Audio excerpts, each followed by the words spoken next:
Veterans Stadium in Philadelphia. The Cowboys and the Eagles, an NFC East battle. The Eagles will kick off. Gary Anderson back to receive for Dallas.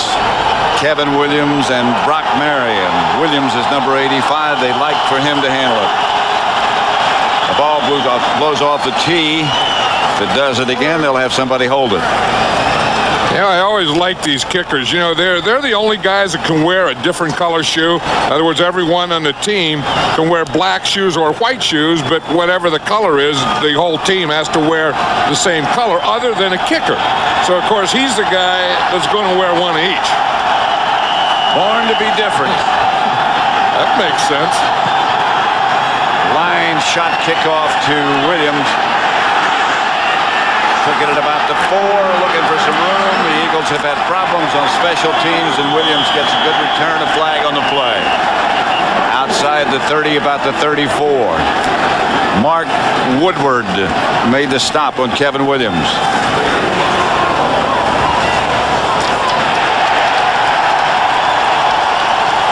This is going to be against Dallas. Today's referee is Ed Hockley. Number 85 returned it. Number 85 will make a ruling. Holding by the receiving team. 10-yard penalty, first down. Here are the Dallas lineups. Troy Aikman, the quarterback. 14 touchdowns, 5 interceptions. The huge offensive line up in front of him. Tuinei Newton, Derek Kennard at center, Larry Allen and Eric Williams. Emmett Smith and Darrell Johnston, the runners. Williams, Irvin, and Novacek, the receiver. Johnston leads Emmett Smith, who gets a yard, perhaps. Hit down. As you look at the Eagle defense, Daniel Stubbs and William Fuller are the defensive ends. Rhett Hall and Andy Harmon in the middle. Govea, the middle linebacker, the ex-Redskin, Romanowski and Thomas. Taylor, who will be on Michael Irvin, Greg Jackson, Zordich, and McMillan in the secondary.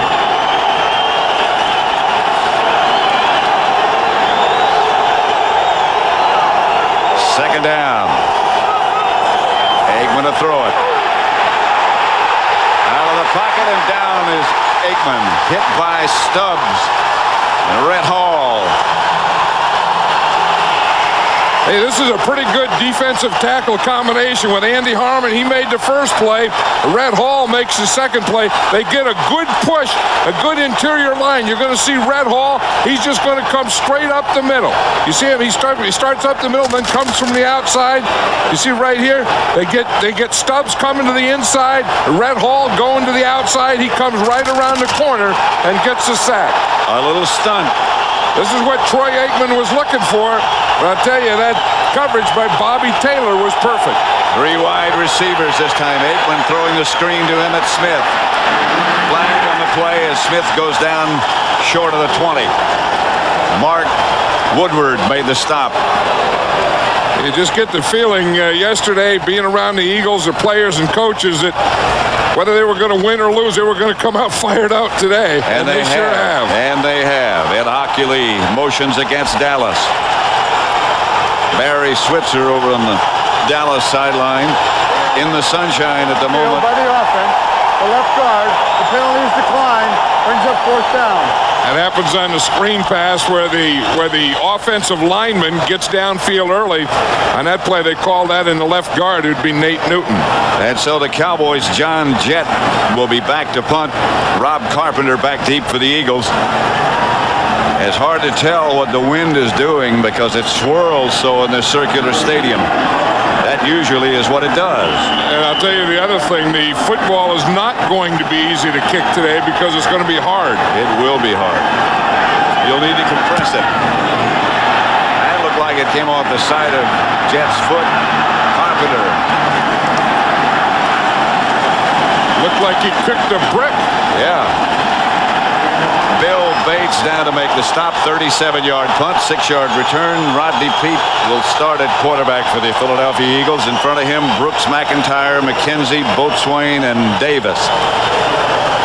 Ricky Waters, James Saxon will open at fullback. Fred Barnett, Calvin Williams wide, and Ed West is the tight end, Rodney Peete, who last year was with the Cowboys.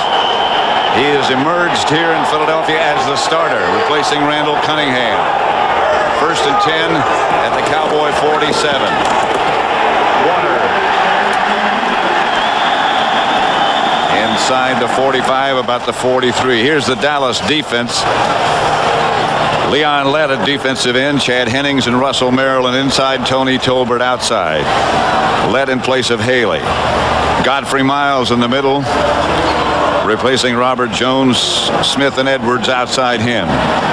In the secondary, Deion Sanders, Brock Marion, Darren Woodson, and Larry Brown. 4 wide receivers for the Eagles. Waters.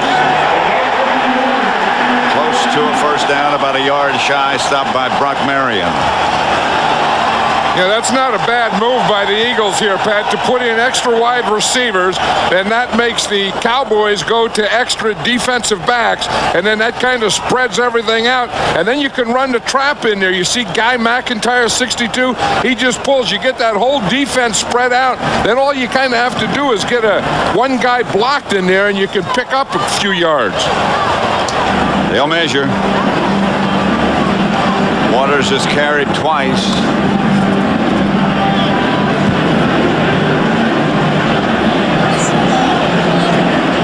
See, here's what they do. By going to 3 wide receivers, you see now the Cowboys have to go to the extra defensive backs, and then what they do is they loosen up. See, so you just have the 4 linemen here, and then you have a loose front to run against. So you have 5 defensive backs in there, and then all you have to do is get a block or 2 at the point of attack, and you can pick up those 5 or 6 yards. 3rd and about 6 inches. And the Eagles go with 2 tight ends. That's kind of quarterback sneak distance usually. Rodney Peete's the quarterback. Waters. He got the first down, and that's about all. They needed about 6 inches. He got about 7. Yeah, that's why you like to have a big tailback, you know, a powerful tailback that, like Ricky Waters is like 220 pounds. So he not only has that elusiveness of a tailback, but when you get in that short yardage, he has that power to pick up the first down, because initially if you watch him come in here to the right side, he doesn't have it right there. But he keeps those legs driving, and then just in the act of falling down, he picks up the first down. They're at the Dallas 36. Peete throws left. Pass caught by Calvin Williams, who steps out of bounds. Larry Brown, the defender, but about a 6-yard gain. Ricky Waters was saying yesterday that he calls this the Northeast version of the West Coast offense. And Ray Rhodes said, though, when he first came here, that he knew that they had to build a running game, because he said when you get in November and December and you're in the Eastern Division, you better not be trying to pass every down. That was always Bill Parcells' theory when he was with the Giants. Waters straight ahead, and that surge gets him down near another first down. I tell you, the surge was by Ricky Waters, but it was also by his guard, Guy McIntyre. If you see McIntyre, he's going to be the left guard right here, and he gets a little push in there too. You see him pull right there. Now watch 62. You see him get the push. In fact, he put his guy, that was Godfrey Miles, he puts him right on his back. Watch 62 pull. Boom! Whap! Drive the legs. That's a decleater. The first thing that hit the ground was the back of his head. Charlie Garner, the speed back, gets the carry. Playing with a broken thumb. Doesn't get much as Darren Smith stacked up the play. Yeah, you look at Guy McIntyre on this first drive. He's been the MVP of this first drive. Gotten some great blocks. I know it. On all those blocks that Ricky Waters was running, it's Guy McIntyre. And, you know, he's been doing that for 12 years. Remember, for years he was with the 49ers, and then he went to the Green Bay Packers, and now with the Philadelphia Eagles. Ray Rhodes knew Guy McIntyre well. Ricky Waters knows Guy McIntyre well. Offensive lineman moved, and Leon Lett saw that movement and jumped. Leon Lett said he talked to Charles Haley yesterday, and Charles told him, don't bull rush every play. Prior to the snap by the offense, number 80. 5-yard penalty, it remains second Reggie down. Johnson. There's Ray Rhodes, the new head coach of the Eagles, his NFL career. Defensive coordinator with Green Bay, long time with San Francisco, 5 Super Bowl rings, played with the Giants, both offense and defense. He says if my players are going to get muddy, I'm going to get muddy with them. He'll be right down there with him. He's the kind of guy that is that kind of coach, and he was that way as an assistant, too. Pete. Godfrey Miles knocked it down, had a chance at an interception. I don't know that Rodney Pete saw Godfrey Miles. If you look at him here, he's going to be in a zone. Now, he has this zone right here, so you're going to watch Godfrey Miles come out and get to a zone. You see, he's not playing a man-to-man. You see, he sees pass, just drops right into his zone, and in doing so, in that zone, that takes the slant away. 3rd and 13. 2 tight ends. Pete back to throw. Pass is caught by Calvin Williams right at the 25-yard line. They're in field goal range for Gary Anderson. Not nearly enough for a first down. The defense for Dallas holds. They were concerned with the loss of Haley, the loss of Jones, the middle linebacker, other injuries and depletions in the secondary. They were really concerned about their defense, the Cowboys. Yeah, and they should be, and because they were beaten and exposed last week by the Redskins, and they had a tough time against the run, and they're going to have a tough time against the run today. Anderson, 42 yards out, has got it. And the Eagles take the lead, 3-0. First time they had the ball.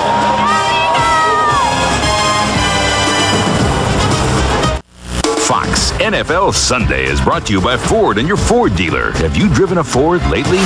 By AT&T, your true choice. And by IBM, solutions for a small planet. Historic Philadelphia, and bags of ice we don't need.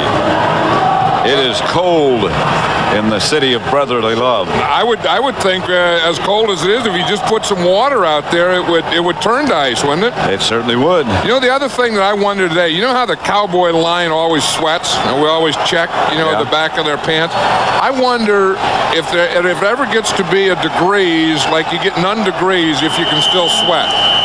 Well, if you do, it would make running difficult. Because you'd freeze, you're right. That's Captain Williams at the 10. Williams nailed at about the 28 by James Willis. When these guys make a hit and they celebrate so much, you wonder where they're going. I mean, like they run off to the side. I don't know what that's all about. Now, that used to be just part of playing. You just went down and make a tackle. That's what you're supposed to do, isn't it? What's this all about?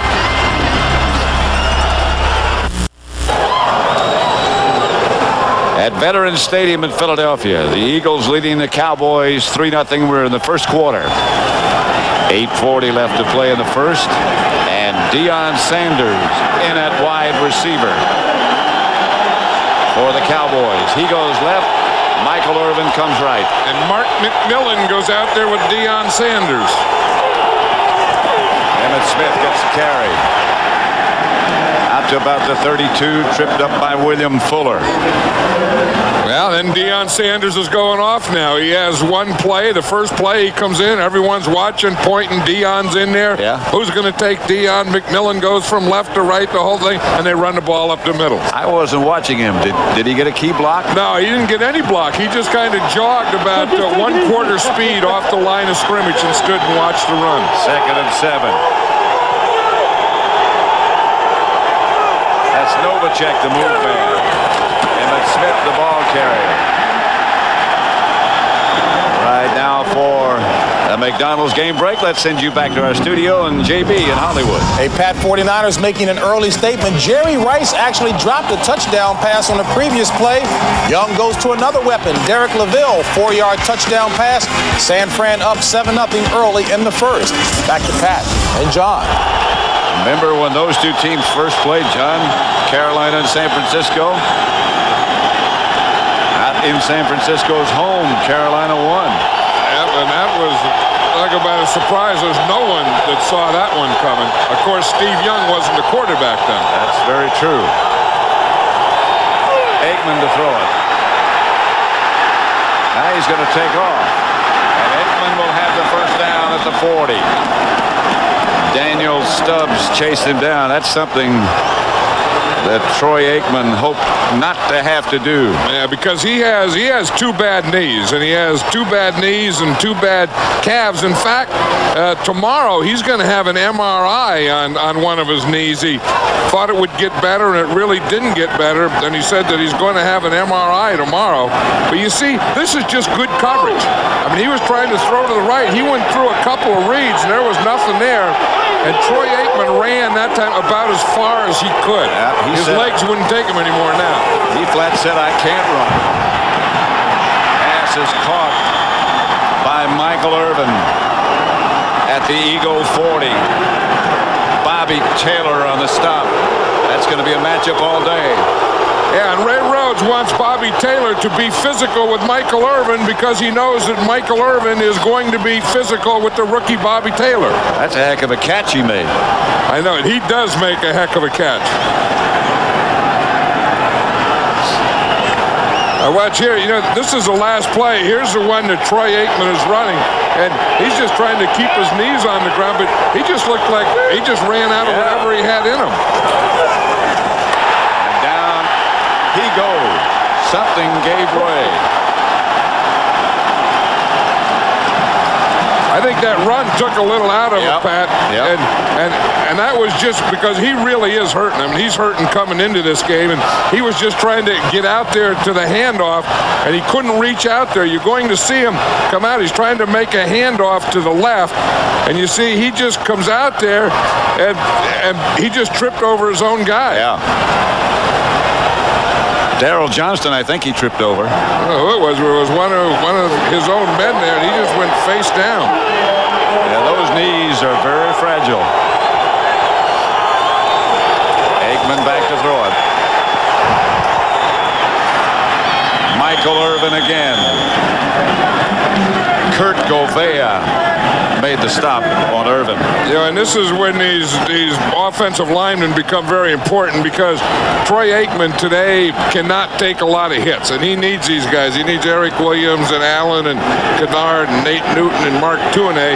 He needs these guys not only to do a good job of pass protection, but also to get some good run blocking so they can hand to Emmitt Smith and let him take control of this game. And no push. Coming up the middle. Third, 9.5. Aikman. Incomplete. Flag on the play. Two flags on the play. That's going to be pass interference. Intended for Fleming. Yeah, and Mark McMillan is a guy, and again, Ray Rhodes has been on his corners all this week. You got to be aggressive. Last week, they weren't aggressive against Seattle. He said, we'll even take a few flags, but you can't lay off and let them catch them. Pass interference by the defense, number 29, automatic first down. McMillan. But you do have to let him play. You're going to see Mark McMillan is back here. He's a corner that's off, and then he's coming back, and now he sees the ball thrown, and he's going to jump it. And they call it, you see that right hand hit the receiver Fleming just before the ball got there. And his body hit him as well. But that's tough. You know, I mean, you got a coach saying you got to be aggressive. You can't be soft. You can't let them catch in front of you. Then you're aggressive, and here comes the flag. First down. They hand off to Smith. Emmitt Smith flashes down inside the 25 to the 23. Stopped by Greg Jackson. Yeah, Deion Sanders was in for that play again. In fact, he's staying in on this play. And I would think that Barry Switzer told us last night that he has about 4 or 5 plays. And you can see that on the first 2 plays he's been in there, he's been a decoy. And I would think if they have a play for him, that this would be the one that would be Deion Sanders' play. And he's lined up right down there. Aikman, Emmitt Smith.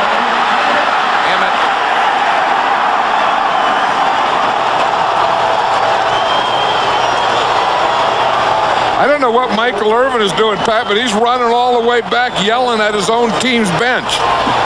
I don't know if he's saying, let's keep running it.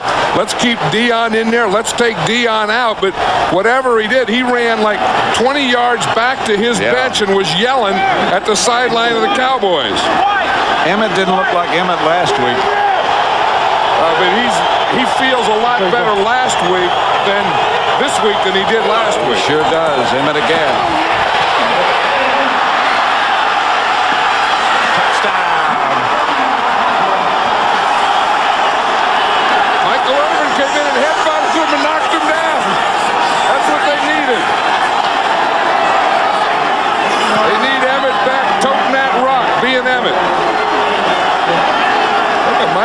He is really fired up.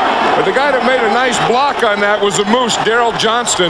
A beauty. That was kind of a counter lead. He started to the right and led to the left. And Emmitt Smith did a lot by himself. That is Emmitt's 23rd touchdown, which is a new Cowboy record. 23rd touchdown of the year. He needs 2 to tie the record. So the Cowboys, good-looking drive, and they lead the Eagles 7-3. You know, let's watch a couple blocks here. Here's Moose Johnston here, and here's Larry Allen. And let's just watch what they do on that touchdown run. You watch Larry Allen. He's number 73. Watch, boom, right there. He comes across. That's a kick out. Then Moose Johnston is right inside. Then he gets a block.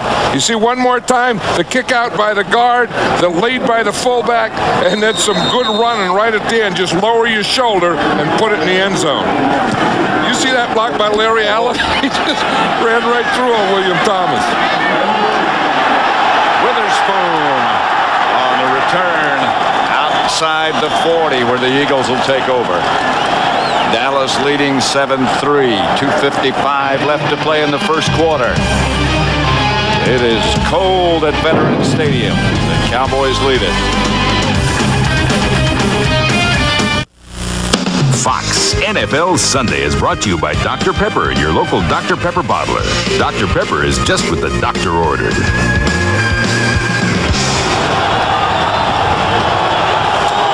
Dallas 7, the Eagles 3. First quarter.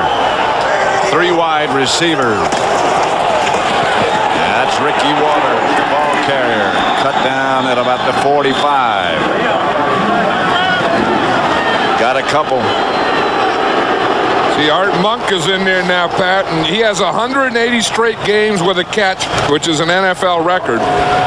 And, you know, he's still going in that streak. Now, last week, he didn't play. He didn't get on the field. He didn't catch a ball, but because he didn't play, that didn't affect the streak. But now, since he's been on the field, the streak is in effect today. He might be involved pretty soon. Rodney Pete's going to take off this time. He'll get an Eagle first down. You see what happened here? It looked like he faked the feet first, and Larry Brown was coming to hit him, and Larry Brown pulls up. Whereas Larry Brown is number 24 down here. Rodney Peete sees a big lane here. You see Leon Lettuce going to the outside, Chad Hennings to the inside. He faked the feet first. Larry Brown pulled up, and then Rodney Peete went head first. And got an Eagle first down. Who would have thought? Waters. Inside the Dallas 40, Tony Tolbert tripped him up. But But a good gain by Ricky Waters. Yeah, Ricky Waters was telling us yesterday that he talked to Walter Payton, and he said anytime Walter Payton talks to you about running, you have to listen to him. He said he told him to be a little more patient, that you don't have to get to that hole so quickly. You know, be patient, be calm, let some things develop in front of you. And on that play, he did. He waited a little, then boom, then make your burst. Waters again. Short of the first down, just across the 35. Darren Smith made the stop. You know, he said also, Ricky Waters, that in college, he lined up deep in the I formation. Then at San Francisco with the 49ers, the two-back offense, and it had taken him a while to get used to being deeper. Right, and he's better deeper. I mean, he's better as a I formation type running back, the way he's lined up right now, than he was when he's offset behind a tackle and closer to the line of scrimmage. Third and short. Pete fake, chased by Tolbert, incomplete. Tony Tolbert, another one playing injured. He has two bad knees, bad elbow. He has to have surgery on both knees. And he was the guy that made that play, though, Pat. You were right, because it was a bootleg, and Tony Tolbert had to keep the containment. Rodney Peete couldn't get outside of him, and then he waited and waited, and then the coverage was there. But if you see, here's Tony Tolbert right there, and you see he's going to keep the containment, and then Rodney Peete didn't have anyone to throw to, and then when he did, he almost threw an interception. 4th and 2, and the Eagles are going to go for it. Now Rodney Peete calls a timeout.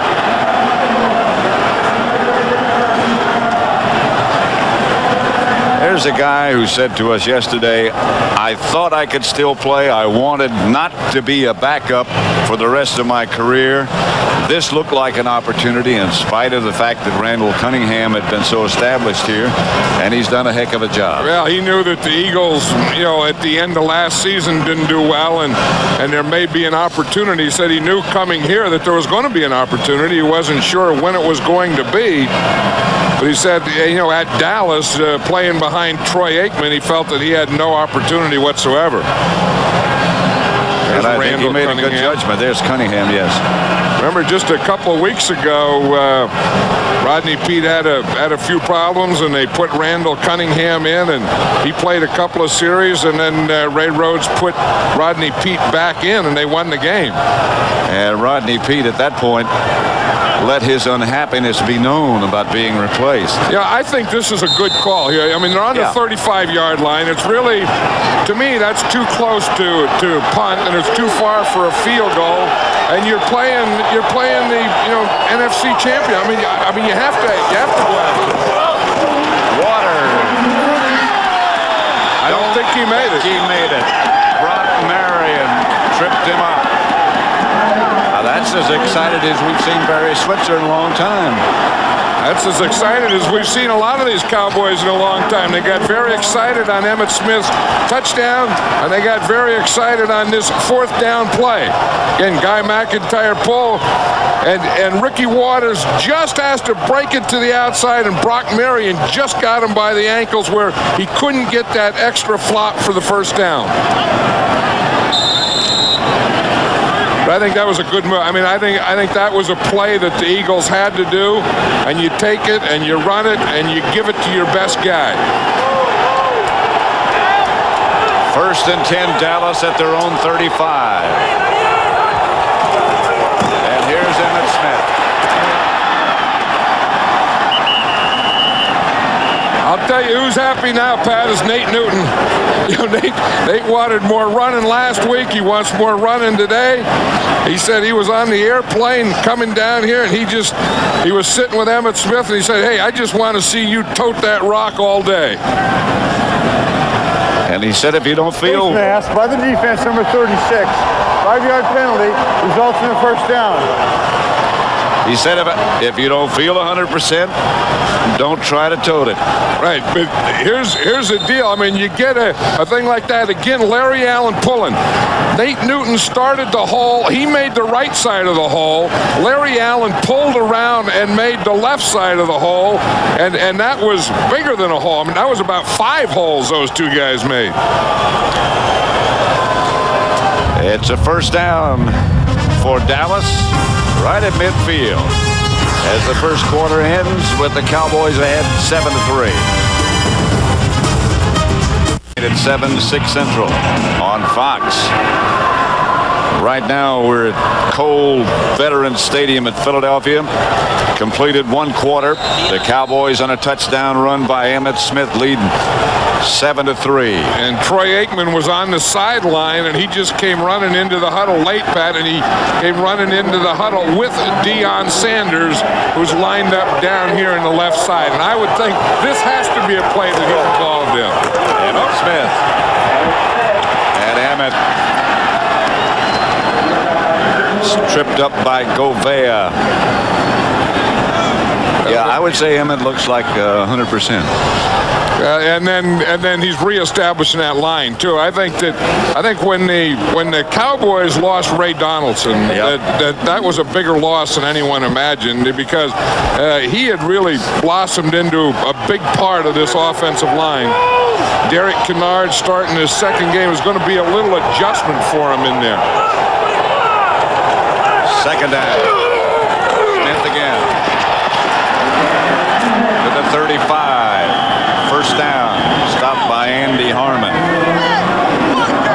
But all you have to do is get in behind this left side. Look, here's Nate Newton, Mark Tuinei, Jay Novacek here, Big Kennard. And watch just how they just take off and explode off the line. Watch when that ball snaps, boom, and they just knock guys right to their backs.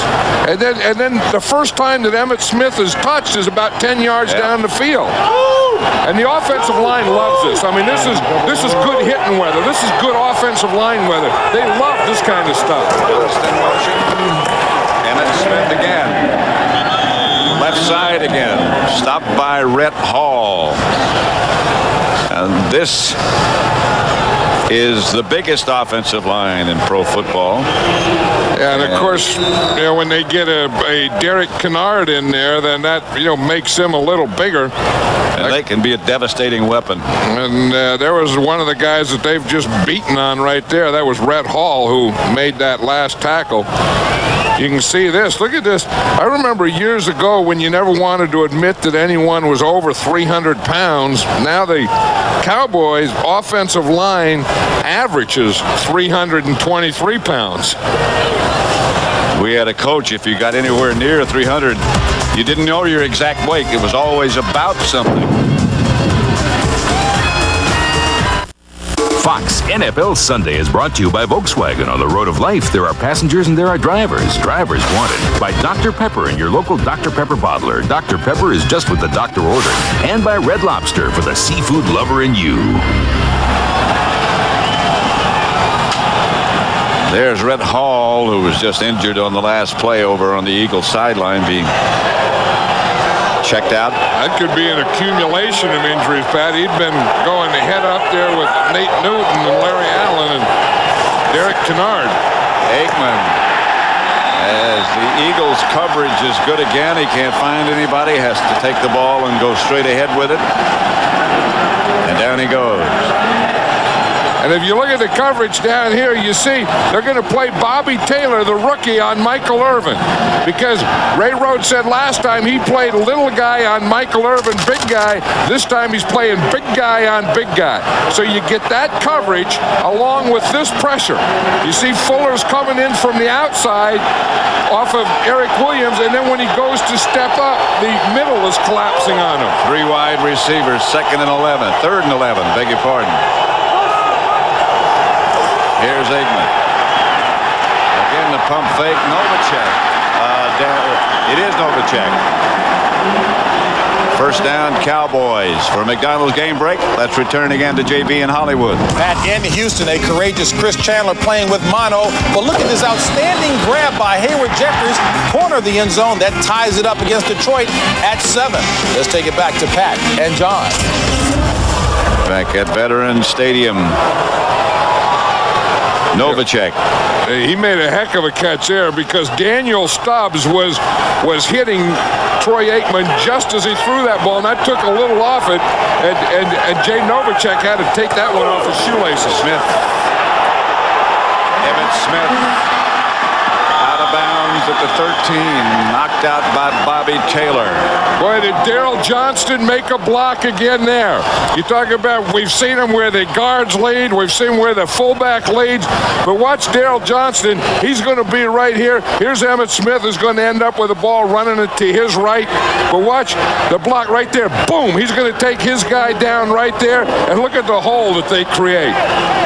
Again, a good block by Larry Allen. I think, and I said it, last week or over the weeks, that I think Larry Allen is not only the best guard in the National Football League, but right now I think he's the best offensive lineman in the National Football League. First and goal at the 8. Emmitt Smith airborne at the 5. Govea. Red Hall has a sprained knee. They're going to take him in. And you see what they do, though? I mean, just watch Larry Allen again. Larry Allen starts off there with a big Eric Williams, and they just put their guy right in the back. And see, that's what Emmitt Smith is jumping over. He's jumping over the guy that Larry Allen and Eric Williams knocked down. Second and goal at the 5. Red Hall may or may not be back. 2 tight ends. Kendall Watkins in motion. Aikman to Smith to the 2. Romanowski and the rest of the Eagles knocking backwards. Look at little McMillan in number 29. He weighs about 148 pounds. 5'7". It's always a guy like that starts things. Oh, yeah.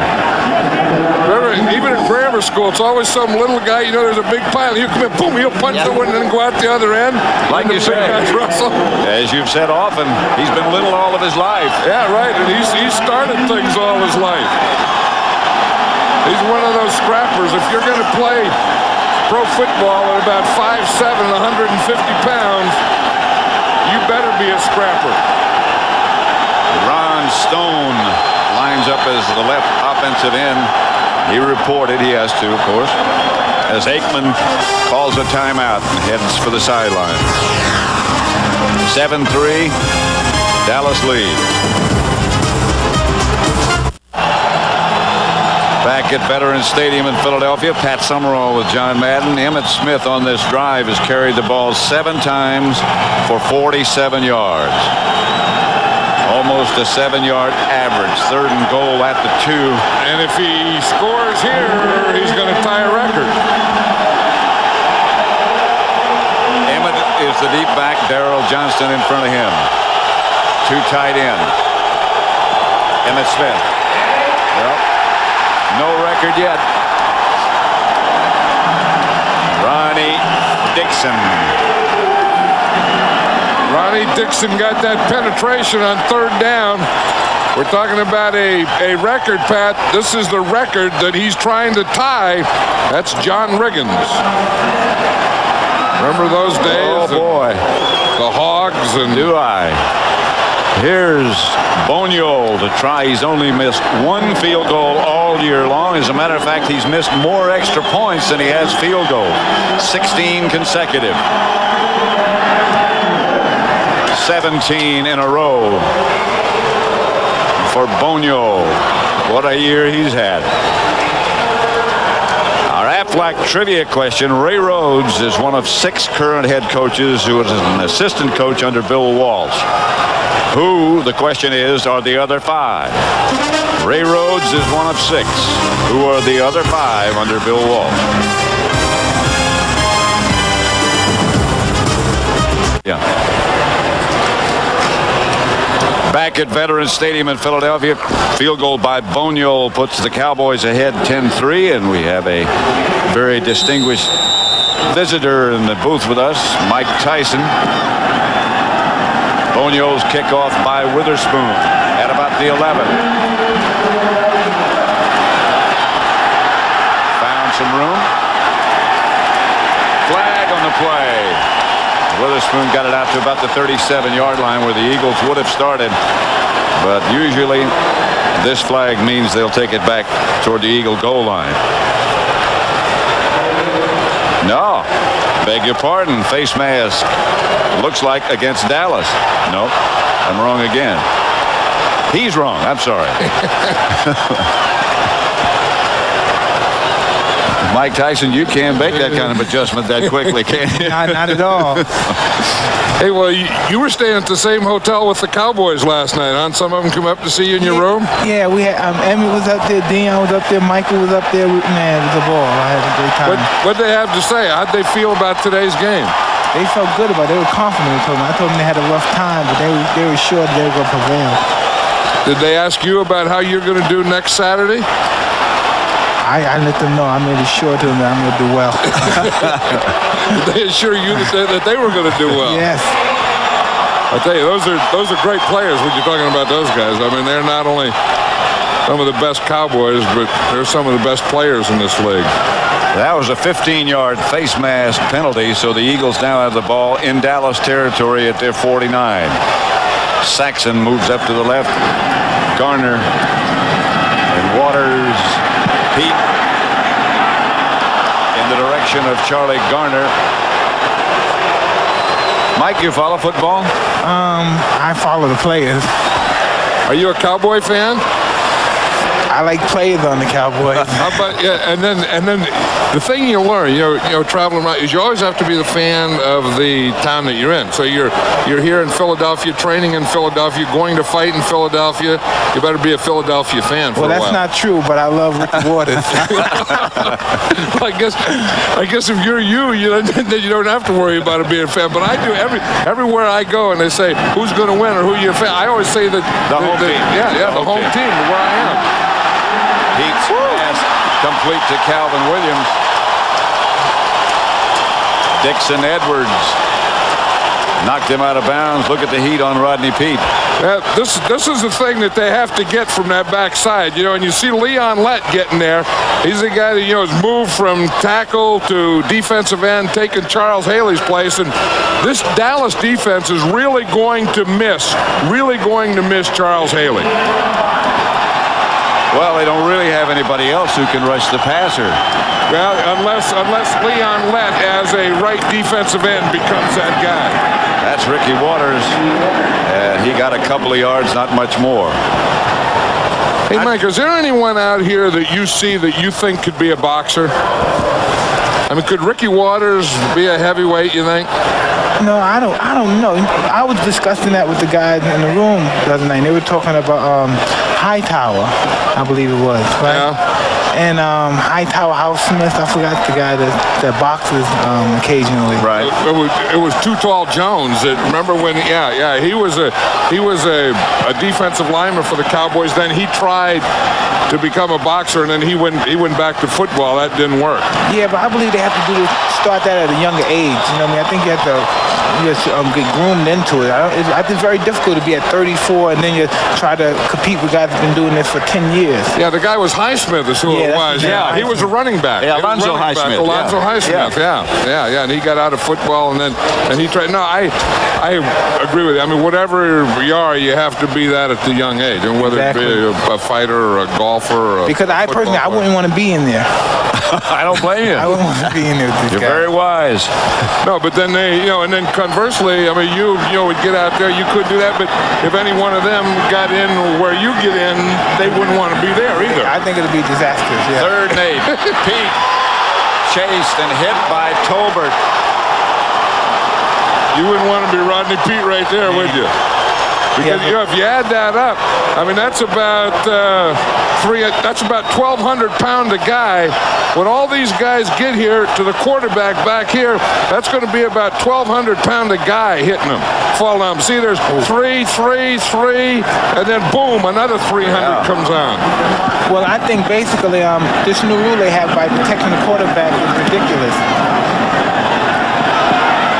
Well, Mike, thank you for visiting with us, and good luck to you next week. It's great to have you. Thank you very much. Thank you. You just think they ought to let him hit him anytime they want to, huh? Excuse me? You just think they ought to let him hit him anytime they want to? Oh, absolutely. Go after him. Good luck to you. Thanks, Mike.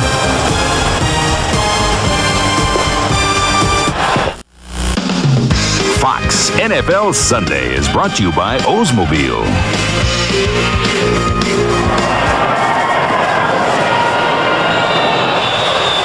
Back at Veterans Stadium, the Cowboys have the ball at their own 2-yard line. Coming out. This is where they have to go to their running game. You know, Troy Aikman has been sacked 3 times today already. In fact, all season, he had only been sacked 13 times before. This is Emmitt Smith. And Emmitt stays on his feet, gets the first down. He almost maintained his balance and broke that one for a lot longer way. Again, that Aflac trivia question. Ray Rhodes, the coach here of the Philadelphia Eagles, is one of 6 current head coaches who was an assistant under Bill Walsh with the 49ers. Who are the other 5? Rhodes, we mentioned. George Seifert, the current coach in San Francisco. Denny Green at Minnesota. Mike White, the head man at Oakland. Sam Weich in Tampa Bay. And Mike Holmgren in Green Bay. It's amazing how success gets you a lot of disciples. Breeds new head coaches, you know, and sometimes people will think Mike Shanahan at Denver, but of course he was a 49er assistant, but he wasn't a Bill Walsh assistant. Under George Seifert. I remember when Ronnie Lott was playing for the 49ers, and I was talking about the 49er assistants who would make good head coaches, and maybe 10 years ago, Ronnie Lott told me about Ray Rhodes. He said, I think the guy that would make the best head coach on this staff is Ray Rhodes. Well, he's done a heck of a job here. Deion Sanders in on offense. And Aikman looks in that direction. And Sanders makes the catch. Deion Sanders will get the first down out of the 35. Yeah, one thing, when you're Deion Sanders and you're the fastest player in the National Football League, they are going to respect your speed. And watch, they're going to lay off, because there's no way that you want to get up tight with him, because if he starts to give you that move, you see what McMillan did? He saw that and he said, this is going to be a deep one, and Deion just broke it off. And then after he catches it, he is a great open field runner. Tell you what, that was a pretty good pattern, but he got hit in the back pretty hard. Well, you know, Mark McMillan was really sold on the up. I mean, yeah, Deion did. He sold him that he was going up before he went out. There's Emmitt Smith hitting the backfield and taken down by William Fuller. Now this has to work. See, that can't work. I mean, you can't put water in glasses in weather like this and not have it freeze. Well, that's in cups, but we knew that. Yeah, well, in cups, yeah. But I mean, you can't do that. That's why you don't have to put ice. That's what I said. Just put some water down there, and that'll make ice. In fact, I don't see any guys sweating today. I think if you look closely, I don't think that when it's this cold you can sweat. Head for the sideline and get a bite of water. Second, about 11. Flag on the play. I think Darrell Johnson started upfield too soon. Jay Novacek made the reception from Aikman. It was interesting that Mike Tyson says that, you know, he's a fan of players more than teams, and the ones that he met with last night in the hotel, the Emmitt Smith and Michael Irvin and Deion Sanders, that's a pretty good group of players. Those are players, yeah, you're right. They mentioned Ricky Waters, and and those guys all have a lot of spirit. I mean, they all have a lot of fight in them, a lot of energy, a lot of get up and go, get after it. Offsides by the defense, number 94. 5-yard penalty, repeat second down. Well, it's sort of like a fraternity, in that the athletes have their fraternity, the coaches have a fraternity, and it's a bond you have in common, really. And the other thing is you can respect what they do and know that you can't do it, but on the other side, those guys know that they can't do what he does too. And he's well aware that he couldn't do this. No. And he doesn't want to. And he wouldn't want to, and none of those guys would want to do what he does. Here's Smith. Stumbled as he took the handoff from Aikman. And Andy Harmon made sure he stayed down. There's a good player. Andy Harmon is one of those guys that has a motor that just goes all the time. I mean, he comes in, and whether his team is up or down or they're in the hunt or they're not out of the hunt, number 91 in the white jersey plays as hard can be played every play. He weighs 278. I don't know if he's that big or not, but whatever he weighs, whenever he comes, he brings it all with him. And he has a tough job today going against Larry Allen. And here's Aikman back to throw. Right through the hands of Kevin Williams.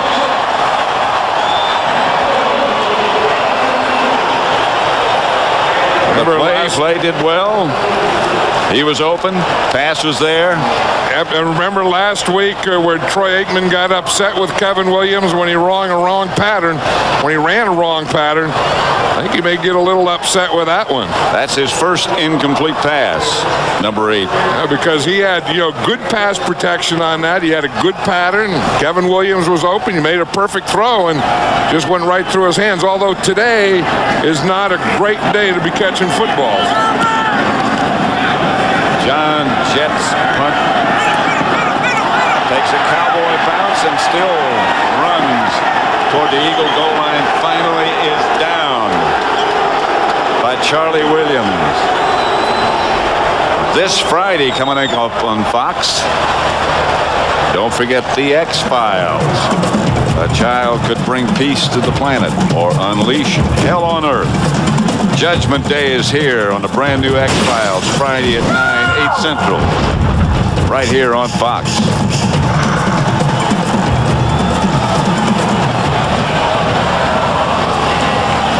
Eagles have the ball just outside their 9-yard line. Dallas leading 10-3, 3:05 left to play in the first half.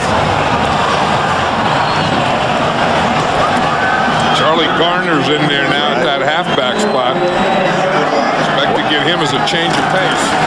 Well, he got the ball trimmed up at about the 10 by Russell Maryland. That's one thing. You look at Charlie Garner, he's 5'9", about 190 pounds, but everyone talks about this guy, and the first thing they say is he's a tough guy. Yep. I mean, he's quick and he's fast and he's all those things, but they say he's tough, and he's not a little back that has to run outside or you just use on third down. Here the Eagles are coming off the goal line and giving the ball to him. Ricky Waters now in the backfield, 2nd and 9. Pete back to throw. Corner hit him just as he got rid. And a flag on the play. Just as Pete let it go, Leon Lett, with those big long arms, took him down. Leon Lett was telling us last night that Charles Haley says, use your quickness, use your speed, use your moves. Don't just play in like you're a tackle.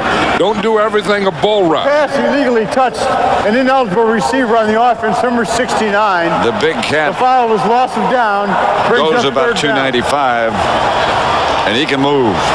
Right, and that's the thing that Charles Haley was telling him. Don't just use a bull rush. See, he starts there, and then he gets his right hand, and then he just comes right around there, and he made Rodney Peete throw that one to Harry Boatswain. 3rd and 9. The Eagles are 2 out of 5. 3rd down situation. Peete back to throw. Passes by Carpenter. He gets him out of the hole. Good throw by Rodney Peete. A 20-yard pickup gets him a first down. And he sees Rob Carpenter out there. Carpenter starts out as a slot guy, makes a nice move there. Rodney Peete just throws it where the defense can't get to it. The only guy that can catch it is Rob Carpenter. And look what they're doing to Leon Lett here. They're going to say, if he's the guy that's going to be their pass rusher, we're going to put a double team on him. That's the 2-minute warning. Dallas 10, Philadelphia 3. Depending upon what happens today, also will remain alive in the playoff hunt. Seems hard to believe after the start they got off to. Both teams 2 timeouts left. Eagles first down at their own 30. Dallas up 10-3. Pete back to throw it. Is caught by Rob Carpenter again. Yeah, the Cowboys took Leon Lett out. I'm not sure why. Shante Carver's in there, and I would think now is if you have a pass rusher, you need your best pass rusher in there. You don't have to rest him. Waters steps out of bounds, stops the clock. How about that earring Ricky Waters had on yesterday? He had the big one, 2.5 carats. I mean, he had 2.5 carat earring on one ear. Now they're bringing Leon Lett back in. That didn't make a lot of sense to me. I'm not a big guy. If you have a player that's a $15 million player, I think you keep him in there every down. I don't think you put him in some kind of rotation. especially when the guy replacing him's got a broken hand. Here's Pete. Incomplete. And especially in the last 2 minutes, when in a couple of minutes they're going to get a halftime rest anyway. But this defense is going to miss Charles Haley. I mean, Charles Haley was the best pass rusher in the league, and he was the most disruptive. I mean, he was not only good and would get there himself, but he would disrupt things that would help these other guys get there too. When he was healthy, he was devastating. Oh yeah, and when he wasn't healthy, he was still better than most. Pete back to throw. Let coming around the corner, got close again. Flag on the play. Oh boy. Pete's down. Yeah, that's Tony Tolbert. They're going to call that on. He hit Pete just right after he threw the ball. Tony Tolbert and Leon Lett were both coming on Pete as he threw that one. They're going to call that on Tony Tolbert. Well, now I'm all for protecting the quarterback, but when you get in midair. Personal foul, roughing the passer by the defense, number 92. I don't know how you put on the brakes. Automatic first down. Well, let's watch 92. That's who they're calling here, Tony Tolbert. And again, this is a tough one. I mean, he gets double teamed, he gets chipped, and he's right there. I'm not sure about that one. How's he going to stop? No, you can't stop. But they're and I think they probably have to protect the quarterbacks, but that one is just too close. He didn't hit him with his helmet, he hit him with his chin. And he was right there to hit him. Yeah. And as you say, you can't stop that. 1st and 10 Eagles at the Dallas 40. Screen pass coming to Waters. Waters is taken down from behind after a gain of about 4 by Bill Bates. I don't like cheap shots or shots to the head or any of those things, but it still is football, and you have to let them play. And I think that was a bad call on Tony Tolbert. It was not a cheap shot. Pass is picked off by Larry Brown, and he's gone. Touchdown, Cowboys.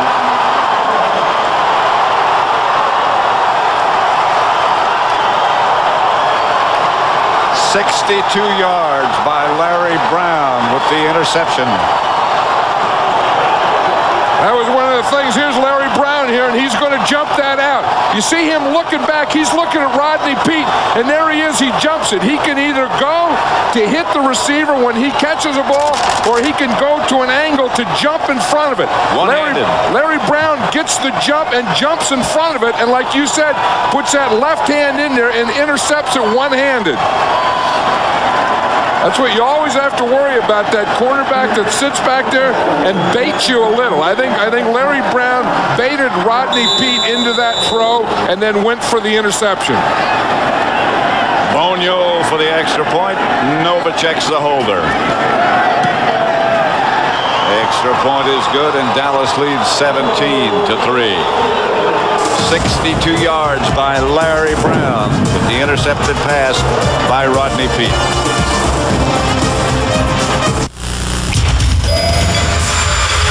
Skill Power Tools make such quick work of all your projects. You'll find time to get out there and work on all kinds of things. Skill Power Tools. Think of all the things you can do. All set? You bet I am. Thanks to you. A few weeks ago with Jesse, I noticed something. Dandruff. So I told him about Head & Shoulders. Regular shampoos just rinse flakes away. Head & Shoulders helps prevent flakes from even forming. Because great hair can't have flakes. So the Cowboys lead the Eagles 17-3. And don't forget, coming up at the half, the Dockers halftime with JB and Terry, scores and highlights and choice cuts.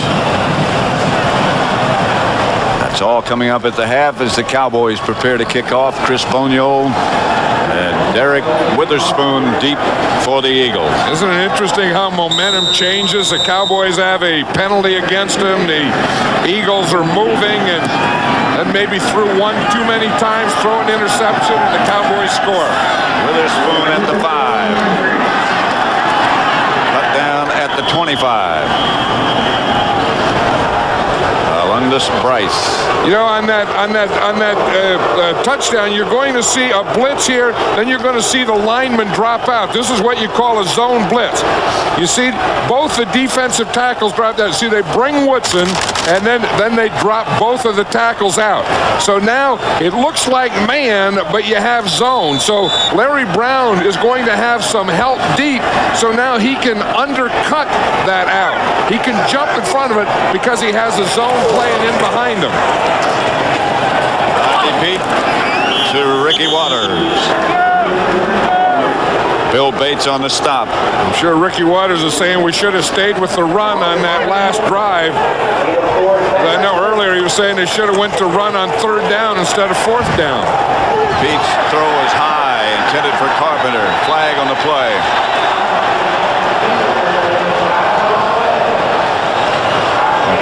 The preliminary indication is against the Eagles. Well, I think there's 2 flags, Pat. There's one down in the area of holding, and then there's one downfield. So this could be one against the Eagles. That's probably offensive holding, and then there could be one against the defense, against the Cowboys. So there'll be an offset. There were fouls by both teams on the play. Illegal hands to the face by the offense, number 62. There was also pass interference by the defense, number 25. The penalty's offset. Replay 2nd down.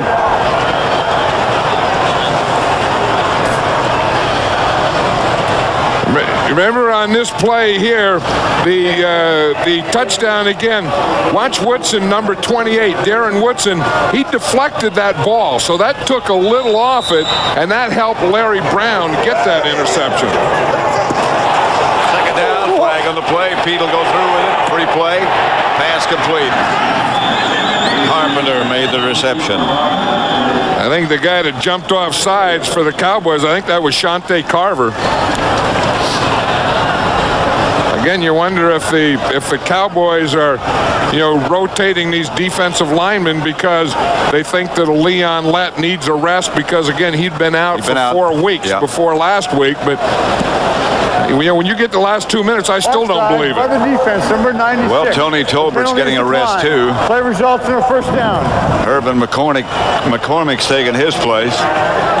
Yeah, but I think if your best pass rusher now is Leon Lett, I think he has to be in there when you need your best pass rush. I think at some point you have to call off a rotation and say, let's get our best guys in there. 1st down, pass caught by Chris T. Jones, and the Eagles think he's going to be a fine receiver as Rodney Peete calls a timeout with 18 seconds remaining before the half.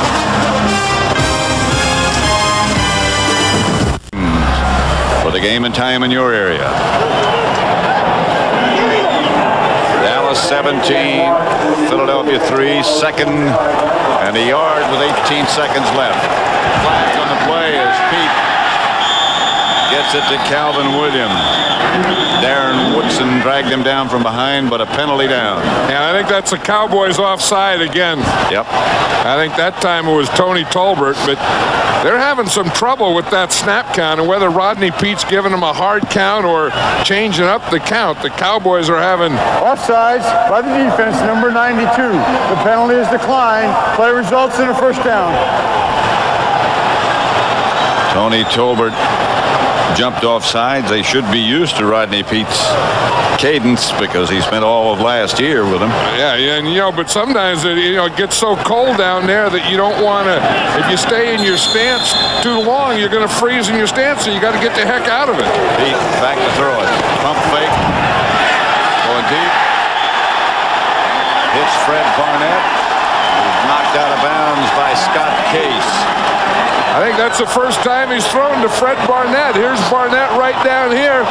You see, he just runs a little fade, and that's against a double zone, and he gets behind Larry Brown, and he gets in front of Case, and there's a hole there in that zone after you get beyond the short guy, but in front of the deep guy, and that's exactly where Rodney Peete threw the ball to Fred Barnett. 1st and goal at the 10. Rodney Peete wants a timeout, gets it, 6 seconds left. Anderson, the field goal kicker, has on the field already. That's their last timeout. Again, stick with us at the half for the Dockers halftime report. JB and Terry scores, highlights, and choice cuts. That's coming up at the half. 6 seconds left. Well, you know, had they gotten timeout sooner, then they could have taken a shot. You know, if you have like more than 10 seconds, you can still take a shot in the end zone and then have time to attempt the field goal. I think when you get to 6 seconds, you know, if they didn't get their timeout quickly enough, when they get to 6 seconds, I think they probably have to go for this field goal now. Tommy Hutton, the punter, is also the holder. Anderson drills it through. That's his second of the day from 27 yards. That one. And that gives the Eagles 6. The Cowboys have 17. Well, and these fans are booing now because they think that, you know, it's tough to get down there and tough to get close. And when you do get close, they don't want field goals. They want touchdowns. The Eagles have done a couple things. Remember earlier they kicked a field goal. They had a 4th down situation. They went for it and they didn't make it. They didn't go for a shot down here. Well, as you said, if they had another timeout in 6 seconds, they could have taken a shot. Yeah, or had they gotten timeout sooner and then kept the one timeout, then they, you know, had used the one timeout but had more time on the clock, they could throw it in the end zone because that would stop the clock. Rodney Pete was pretty good on that drive, and by the end he was 5 out of 5. Well, sometimes after an interception, which he had against Larry Brown for the touchdown for Dallas, sometimes you get very cautious and don't put the ball up deep anymore. And he came right back. I think he was baited into that one because they made it look like a blitz. Darren Woodson came on a blitz, and then they baited him with what they call a zone blitz, and I don't think he read that. Bouncing kick to Kevin Williams. Kevin Williams is down at about the 37-yard line. And that brings the first half to a conclusion. 17-6 Dallas leads at the half at Veterans Stadium in Philadelphia. And it is cold. And I would imagine as the sun goes further down, it's going to get colder. You wonder how these fans can just sit out there in it. I mean, the players, at least, they can move around and they can hit and so on. But these fans, they have to be great fans and they have to be tough fans. And well dressed. Yeah, but I mean, how do you come and just sit in it? You know, I mean, come and play in it is one thing, but come and sit in it, I don't know how you do that. You remember there were years when we came here when the Eagles and the Giants and the Redskins were always involved in the NFC divisional title race, and there'd be guys on top of the dugout and colder than this with no shirts on. Oh yeah, but those guys were crazy. You know, if you talk about that, they'll probably come out. There may be some of them in that snow there. I didn't say that. I'm sorry. Yeah, but I mean, just the normal people. You know, I mean, these people are normal. I mean, you see, I mean, there's families, there's men, there's women, there's children, there's, you know, everyone come out here, and I think maybe some nights you just get in a position and you get frozen to that chair, maybe. That could be. I mean, some of those people don't look like they're moving, but you see this guy here, you have to have something on your head, I think. How about the one to his left? Well, the one to his left knows that you have to have something on your head because this is where heat escapes. Heat escapes out through the head. So if you have something on top of the head, then the heat can't escape. Do dark glasses help keep you warm, you think? Well, then that keeps your eyes. I mean, you don't get any wind in your eyes. That's true. Look at these people, though. They're enjoying it. The halftime at Veterans Stadium. And the score is Dallas 17, the Philadelphia Eagles. Dockers Halftime is brought to you by Dockers Khakis, proud makers of nice pants. All right, and welcome to the Dockers Halftime, along with play-by-play Terry Bradshaw. I'm James Brown. Let's get him caught up. Emmitt Smith looking like Hannibal Lecter, and he goes out and mauls him, Terry.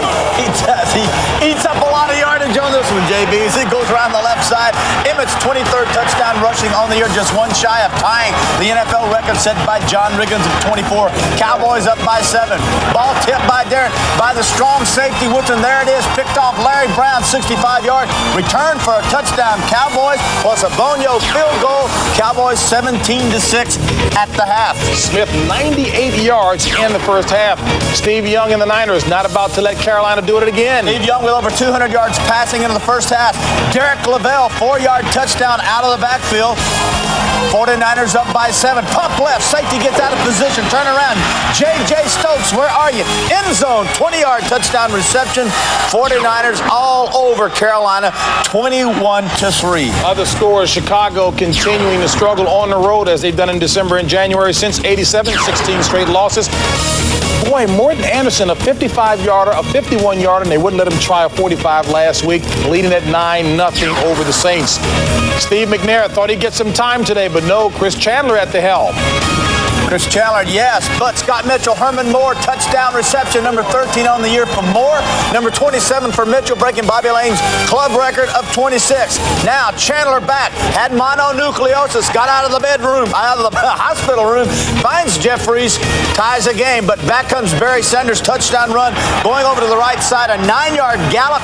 Barry Sanders, only the 10th player in NFL history, JB, to rush for over 10,000 yards. That is a sort of bedroom. Detroit looking for its 5th win in a row. Bills leading it by 11 late in the second. The Colts leading Jacksonville comfortably at halftime. And New England looking for its first sweep since 1988 over the Jets at 7.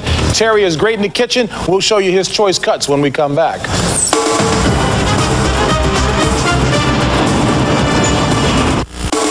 Get charged for the free TV event of the decade. Miller Lite presents Tyson Saturday live on Fox. What is the technical term for a linebacker on skates? A Lindros. The NHL on Fox debuts January 20th. Can a love guru save the Bundys? Maybe this Dr. Richelieu can make our marriage happier. The only doctor who could do that is Kevorkian. Find out on Married with Children tonight on Fox. Have you heard the news? What's So Funny brings the week's most hilarious events. I want to be the President of the United States. Slammed into one fast-paced half hour. Hold on, you're driving like a bat out of Hades. Don't miss What's So Funny, a brand new episode tonight after Married with Children.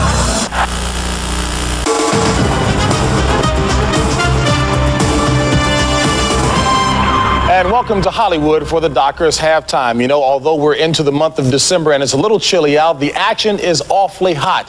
Once again, we present to you this week's selection of Choice Cuts.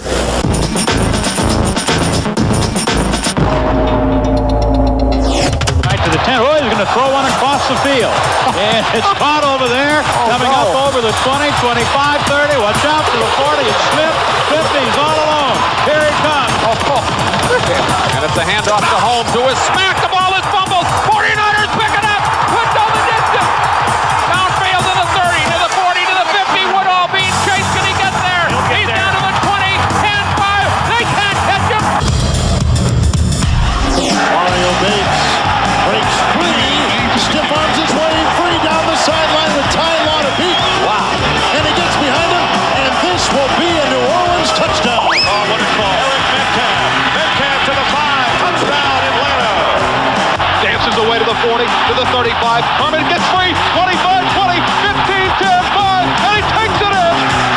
It's Curtis Martin again. Touchdown, New England. Breaks a tackle of Hoskins at the 15-yard line inside the 10, 5. Marcus Allen down to the 1-yard line. Oh, that should go long toward the end zone to Pritchard.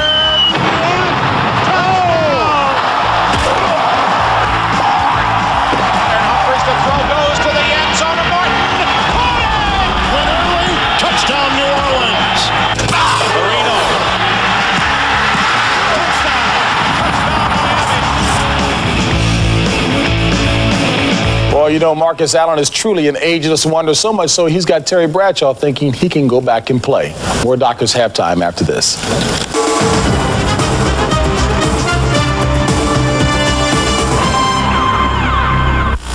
You're watching the NFL on Fox.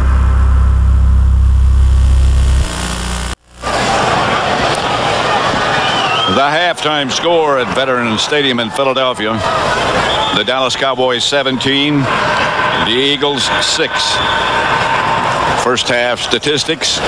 Cowboys 104 yards rushing to the Eagles 44. The Eagles hope to run it Yeah, I think that's a big thing. That that if the Eagles are going to have a chance, they had to be able to do this. They had to be able to run, and they had to be able to stop the run. So if there's any story in the first half, was the Eagles, weren't really able to run a lot, and the Cowboys were able to run a lot. Then you look at the other thing, that one turnover, and of course that turned into 7 points. So you look at the first half, and that's really what it was, kind of the running. And then you look at that interception. Now, here's what we call a zone dog. We're going to get the blitz here by Woodson. Both these tackles are going to drop out to form a zone, and now you're going to see Larry Brown, instead of playing man-to-man, he's going to have help behind him so he can jump this out right here and get the interception. So we always talk about a zone dog, and a zone is when you blitz, and now you drop out your tackles, and now because Larry Brown had that safety in behind him, was really playing a zone coverage, when he saw that out, he could take an interception angle rather than a tackle angle. That's the way you draw it up. This was in the first game. Rodney Peete, the quarterback, for Ricky Waters, Larry Brown, the interception, and it looks like a replay almost. Yeah, well, that one, in that one, what they did was they forced Rodney Peete to get out of the pocket, so he couldn't look to the middle or he couldn't look to the left. But he didn't see Larry Brown on that one, and he didn't see Larry Brown on the one today. And it's 17-6. There's old Bill Bates, ready to go. How many times have we covered a kickoff for the Cowboys with Bill Bates, the first man down? Yep, and he's not the fastest, he's not the biggest, he's not the strongest, but he gets down there most of the time before the rest of them. Witherspoon takes Bonio's kick at the 3. Out of the pack and down by David Lang. But a good return for the Eagles. They both need to win today to keep, well, the Cowboys would not be out of the playoff picture, certainly if they lost, but they need a win today to clinch. Now, this is what Rodney Peete did in the first half. He was sacked once, hurried 3 times, and knocked down 6 times. His offensive line really didn't do a good job of pass protection. Ricky Waters. And he is knocked out of bounds, pushed out of bounds by Deion Sanders. Yeah, but that was great defense, not necessarily by Deion Sanders, but all along the line, because Ricky Waters tried to dip in about 2 times, and there was no place to dip into. No place to cut back. Nope, the Cowboys had, you'll see it right along the line here. They have the whole line, because he looks, and finally, he had to go outside. But look how those blue jerseys control the line of scrimmage. See, nothing there, nothing there, nothing there. And finally, he had to go all the way out to the sideline to get to Deion. And here's Peete back to throw. And a holding penalty is going to be called against the Eagles on Tony Tolbert. Tolbert, of course, for Dallas, putting the heat on Peete, and they held him. You were talking about Tony Tolbert and how he has 2 bad knees. Barry Switzer said at the end of the season he's going to have both knees operated on, but he's sure been active today. Cold weather, maybe. Maybe that's something to do with it. I mean, you would think the opposite, but I mean, he's been making moves. He's been doing all kinds of pass rushes on Antone Davis. Holding by the offense, number 78. 10-yard penalty, repeat second down. Number 78 is Antone Davis, and again, he's the guy that is blocking Tony Tolbert. Tony Tolbert's been giving him trouble all day. See, Tolbert starts with a bull rush right there, and the thing that they saw in Antone Davis was that right arm. That really wasn't that bad a deal. 2nd and 22, 3 wide receivers for Philadelphia. Peete back to throw it. Leon Lett and Chad Hennings put the heat on him. The pass is caught by Reggie Johnson. He did a good job to get it upfield. And I don't know if Chad Hennings hurt himself or as he was just upset because he missed him. But Chad Hennings got in there, and it looked like he, in reaching for him, and just watch Chad Hennings here. He's going to get penetration, and he just starts on the outside. He starts on a stunt, and he just splits the guard and the tackle. He missed Pete the first time, then he buried his helmet in him the second time. 3 wide receivers again on third down. No blitz, 4-man rush, screen pass to Waters. Ricky Waters fights outside the 40, but the Eagles will have to punt. That brings up a 4th down. Yeah, and they're taking advantage of Leon Lett, and they're because they know that they got a new guy there, that they know that they got a pass rusher there. When you start getting a big pass rush on that side, you throw a screen to his side. Tony Tolbert helping Leon Lett to his feet and then off the field. He's telling him to hurry up because one thing the Eagles do is they don't huddle up for their punt coverage. They just run out there and punt the ball. Deion Sanders deep along with Kevin Williams. And off this, of course, the Cowboys will have some tricks somewhere to get the ball to Deion Sanders. Hutton, left-footed punter. They say get away from it. And the Eagles down at the Cowboy 30. The fact that Sanders was back there affects the punter as well as the whole punt return situation. They try to shy away from him. Fox NFL Sunday is brought to you by Lexus Luxury Automobiles, the result of a relentless pursuit of perfection.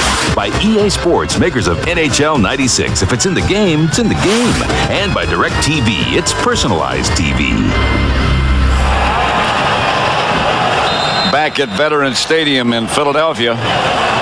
Dallas 17, the Eagles 6, third quarter.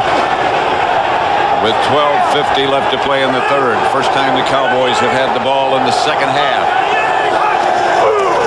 And Emmitt Smith gets the carry. Wrapped up by Kevin Johnson, who had Emmitt around the neck. When you play in the pits, those linemen that play in the pit, this is what they do to your head after when you go on the sideline. I mean, steam's coming off, and you always said you have to play, you have to have your head on straight. Yeah. You have to have your head together. Well, that's what they do to keep your head on straight. They better put it back straight. Well, they're trying, but they got to make it crooked on one side, crooked on the other side, and then it makes straight. 2nd and 9. Aikman. Novacek incomplete.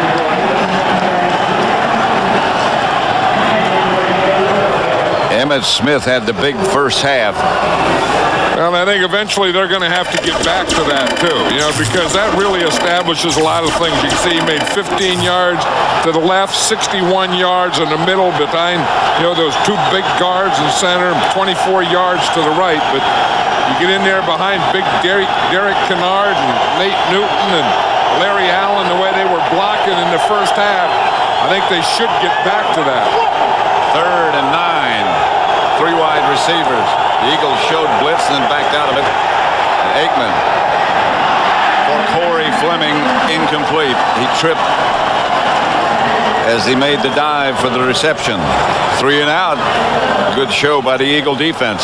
Yeah, the thing that knits that together for the Cowboys is always when they do run Emmitt Smith. When they have a big offensive line, they have a great offensive line, they have a great running back, and when they use that to get some first downs, then they can go play pass and then they can throw. But if they just go throw 3 and out, or if they don't have success on first down, then they get to these situations. Jet punch to Carpenter, waves, fair catch, makes it. The Eagles take over at their own 25, 24-yard line. That could have been caught. To Fleming.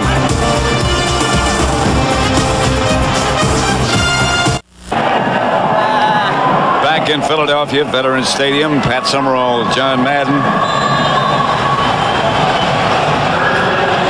Will you marry me? Number 8. Was that Troy Aikman asking or someone asking Troy Aikman? I think it was somebody asking Troy. The latter. You think the latter? I think the latter, yeah. Well, you know, the Cowboys need a win. I mean, that's the thing that I think, you know, when they lost to the 49ers, a lot of players used the word funk. They got in a funk and still in a funk. I think, yeah, and I think they were still in a funk. I think they were in a funk last week against the Redskins, and I think they came in to play the Cowboys when they got here last night. I think they were still in that same funk, if that is the word.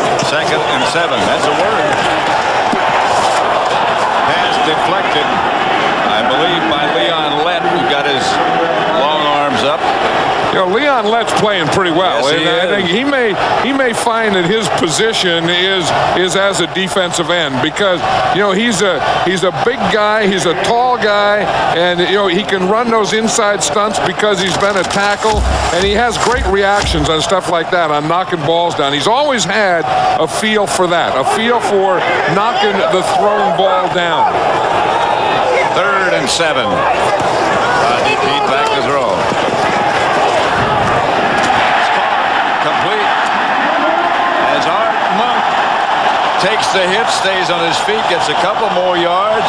Tough catch by Art Monk as he keeps his record alive. 181 consecutive games Art Monk has caught a pass in. Is that amazing? Look at that. Rodney Pete was talking about that yesterday. He said Art Monk's going to play, and he said that's going to put pressure on me. He said I got to get the ball to Art Monk. But you know what you like about that one? He earned that one. That wasn't just some little screen pass or some short little thing. That's a tough catch, and that's a tough run by Ricky Waters that didn't get much. And you saw Brock Marion again. He has that broken thumb, and he wasn't able to, you know, get his arms around Art Monk. And Brock Marion's having a little problem back there tackling because of that thumb. But the Cowboys are a beat-up team. Yeah, they are. You know, and you know, I mean, they already lost Charles Haley, who had, you know, surgery this week. They lost Ray Donaldson, their center. Lost Robert Jones, their middle linebacker. Don't forget Kevin Smith. Here's Pete back to throw it. Dumps it to Ricky Waters. Waters makes the catch and gets an Eagle first down at the Cowboy 46-yard line. Yeah, Ricky Waters found that same area that Henry Ellard found last week and that Jerry Rice found. You're going to see him come in here and just run right across. You come to the outside, and that crossing area right in the middle. If there's any spot that has been vulnerable in this Cowboy defense all year, it's been that crossing middle area. There's just nobody there. First down, Eagles. Waters. Taken down by Leon Lett. That time, Ricky Waters didn't have patience that he was saying that Walter Payton taught him about, but he did find something in there because he was being led by Guy McIntyre, his guard. And he just left him. Guy McIntyre went to the outside. Watch Guy McIntyre, the left guard. He'll go out here, and Ricky Waters cuts inside of him. You see 62 going out there. You're supposed to follow him. And I think had he followed Guy McIntyre, he would have had a better play. Second down. Pete wheels it. Incomplete. Intended for Calvin Williams. Deion Sanders, the defender. They don't attack that side much. And Deion never puts those things, those gloves. You know, he never puts that wrap around him. He never closes his gloves. You ever notice that? The Velcro. The Velcro. Yeah. The flap's always open. You're not going to make a living throwing anything on Deion Sanders anyway. 3rd and 5. The Eagles at the Cowboy 40. Rodney Pete back to throw. Here comes the pressure from Chad Hennings.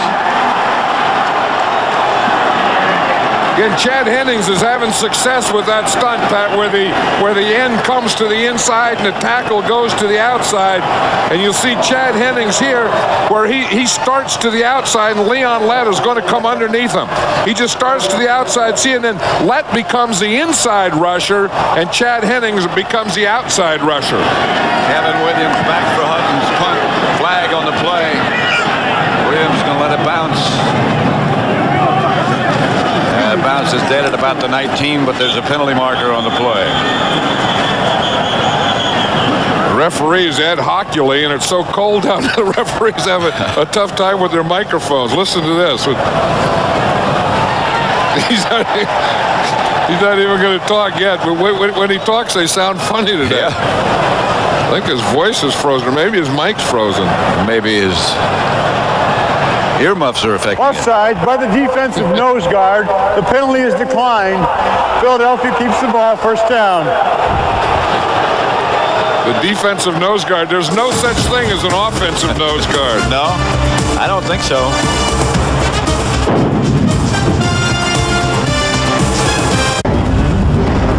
After his near-death experience, Danny and Brinkley came back with the power to predict the future and to change it.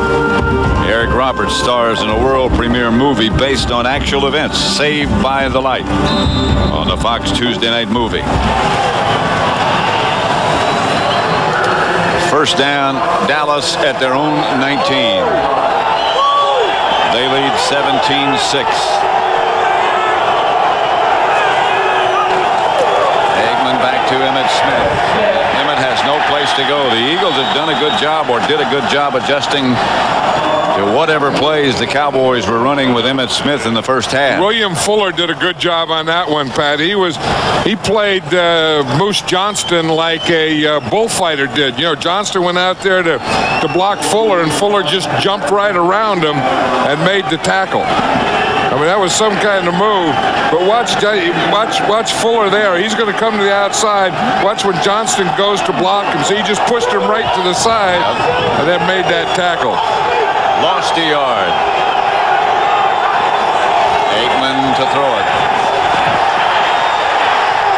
Just does get rid of it with a man wrapped around his feet. There's a flag on the play. And I think they're calling it in the area of Mark McMillan. Out here, it was after the play, and it was downfield on this side. And they are going to call it on Mark McMillan. Usually the guy who argues first, argues the most, and gets the closest to the officials is the guy they call it on. Yep. In this case, he's the smallest. No, but he's the scrappiest, and he's the closest to the officials, and he's arguing the most, so it has to be 29. Pass interference by the defense, number 21, automatic first down.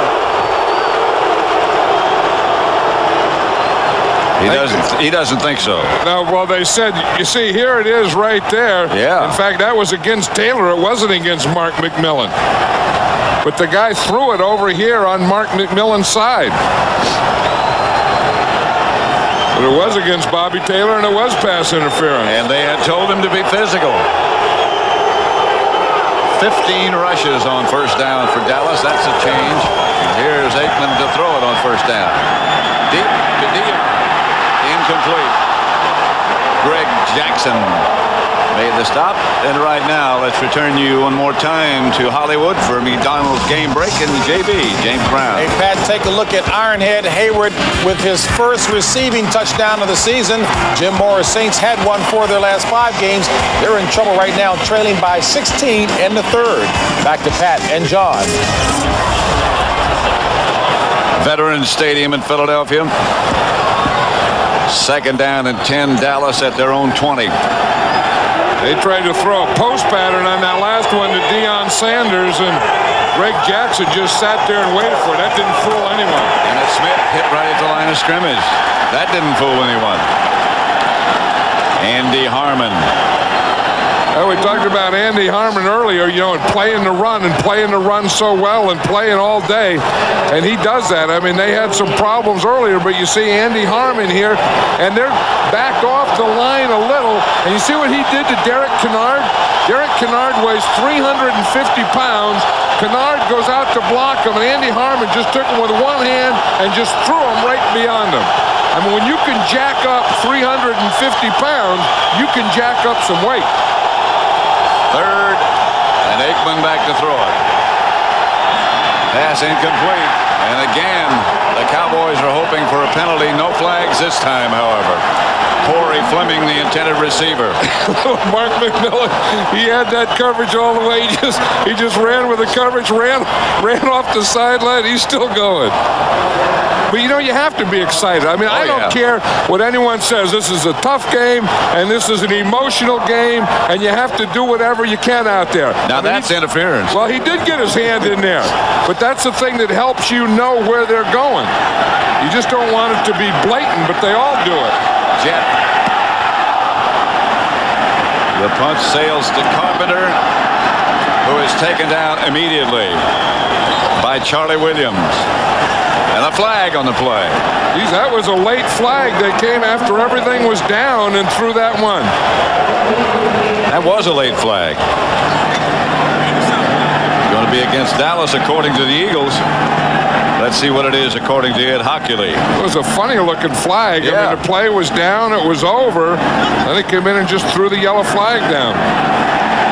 Personal foul. It had to be something that happened after the play when they were down there. How come the referee's the only guy with earmuffs? Personal foul by the kicking team, number 87. Late hit. 15-yard penalty, first down. That's Billy Davis, called for the late hit. And the penalty moves the Eagles into Dallas territory. The Cowboys still leading 17-6 with 6.5 minutes left in the third quarter. Fox NFL Sunday is brought to you by Dr. Pepper, your local Dr. Pepper bottler. Dr. Pepper is just what the doctor ordered.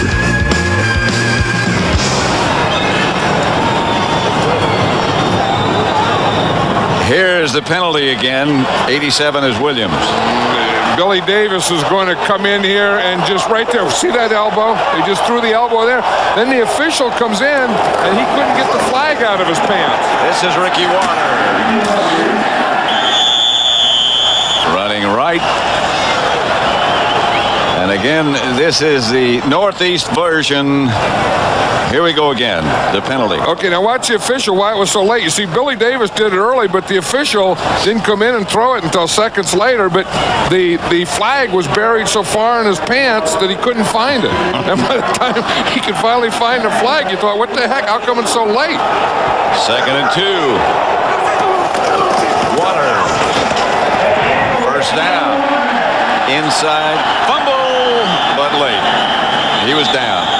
Yeah, they're all pointing to the ground, Again, a good block by Guy McIntyre. One thing about Ricky Waters, he's been with Guy McIntyre. We talked about that before, and he really follows him and goes well off his blocks. Watch Guy McIntyre here. See 62? Right there. Boom. When he makes contact there, that is just enough for Ricky Waters to cut off from. 1st and 10, Eagles.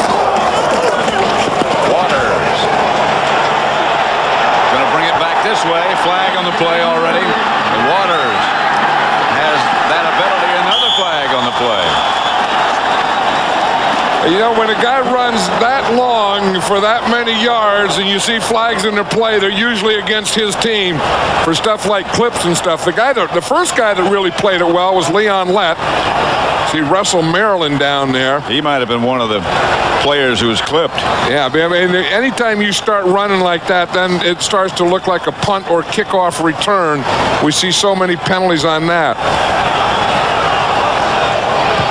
You know, that open field blocking and angles, and you can't block below the waist, or if a guy turns, you can't block from behind. It's rare you see a play like that turned into much. I recall one by Marcus Allen in the Super Bowl. Yep, and we did that. Yep, in Tampa. The Redskins and the Raiders. But the first guy, the guy that played that well was Leon Lett. Only one foul on the play, tripping by the offense, number 22. A 10-yard penalty, repeat first down. Call against James Saxon. Russell Maryland is the injured Cowboy, and they're still looking at Russell. He's had a bad knee. You know, here's the guy who really makes the play, though, because it was supposed to be a run. And you see Leon Lett hold the hole there. Yep. There's no place for him to run. Yep. Leon Lett doesn't let him get to the outside. Brown gets up. Then you're going to see Russell Maryland get it right there. All that work, and you get a penalty and go backwards. They're still in the process of getting Russell Maryland off the field. Yep. They're running out of tackles. Leon Lett probably and did move back inside. And Shante Carver will play defensive end. Yeah, and that's a loss right there. I mean, Russell Maryland was playing very well inside, and I thought Leon Lett was playing well and feel comfortable outside. First and 20. Pass is out to Calvin Williams. Not much there. Out of bounds. Trying to set up a quick screen to the flanker. Darren Woodson read it. And the fans booth, they don't like that. They don't like those passes that go for minus yardage. Who does? Well, if it's on first down, it's not that bad. I mean, the real bad ones are when you have third down and 3rd and 5 to me, and you throw a 3-yard pass. Yeah, that doesn't make a whole lot of sense. 2nd and 21. Here's Rodney Peete. Pressure up the middle. He takes off. And is herded out of bounds. Stops the clock. Out of bounds at about the 34. Again, Rodney Peete comes back. He's going to get a rush, but there's no one open right now. You see, he's looking. He's ready to throw, and he doesn't have anyone open. And then when he did that, he looked at his left, and who did he see? But he saw Bill Bates coming on a blitz. Yeah. So when he looked back there to see if he had anything to his left, he saw number 40. So he said, now I better get the heck out of here, and that's what forced him to run to the right. 3rd and 12, 3 wide receivers. Here's Peete, good protection this time, and he gets the ball up to Calvin Williams. Not enough for a first down, but maybe close enough for an Anderson field goal shot. Boy, did Leon Lett give Rodney Peete a shot as he threw that one. Again, Leon Lett moved to this tackle. That's Russell Maryland's tackle. So his normal tackle is right tackle, and he moved. And you see that shot that he gives him there?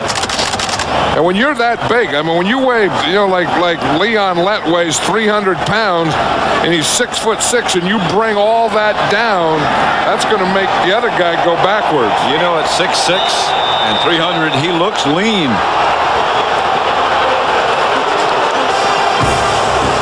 Timeout by the Eagles. They'll have 2 left now.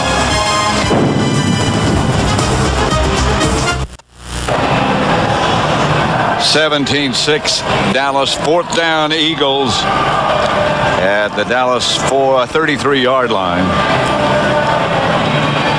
Or about the 30, I beg your pardon. Now if they were to kick a field goal, it would be a 47-yard field goal. Gary Anderson's longest this year is 43. And he'd be against the wind.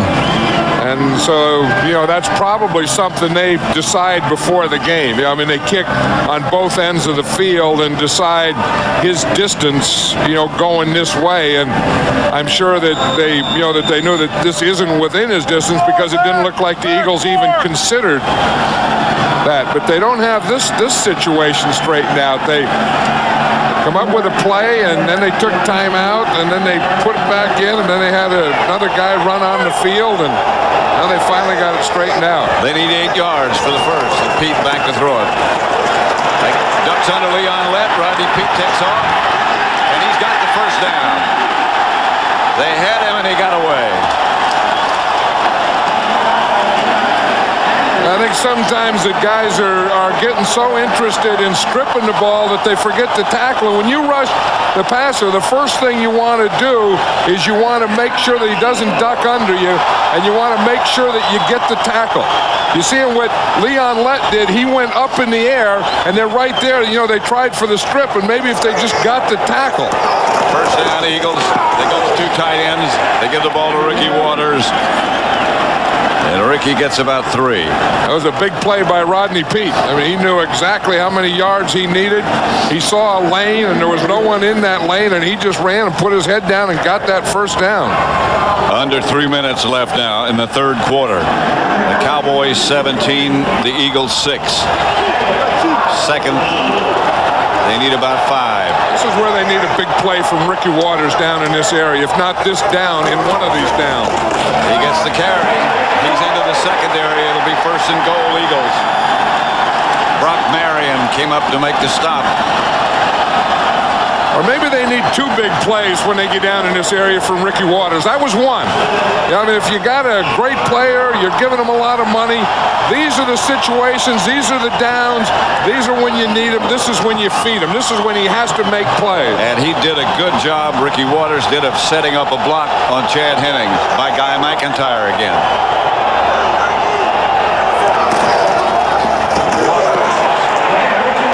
Inside the 5. About the 3. Yeah, I agree with this. I think you just keep feeding the ball to Ricky Waters.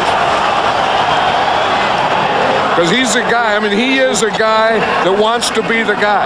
And if you want to be the guy, you got to want the ball. And don't you think he gets better the more he gets it? Yeah, I think so. I mean, I think the tougher the situation, I think the more competitive the situation, the better he gets.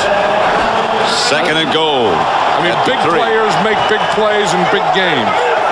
At the 3 tight ends. Waters. Close. They're not going to give it to him. They didn't signal touchdown. Nope.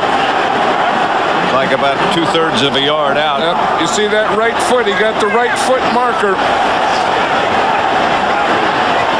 Again, Guy McIntyre got knocked off. Guy McIntyre was going to pull from the offside and be his lead blocker. The Cowboys' penetration knocked him off, and he didn't get there.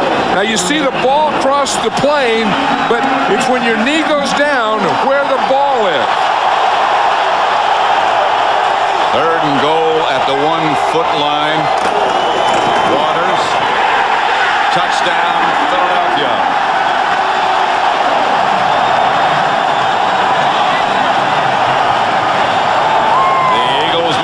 The 17-12. Let's see if they go for 2.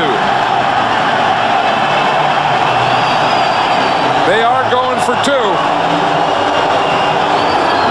Look at that guy. He's pumped up. I'd put him in there.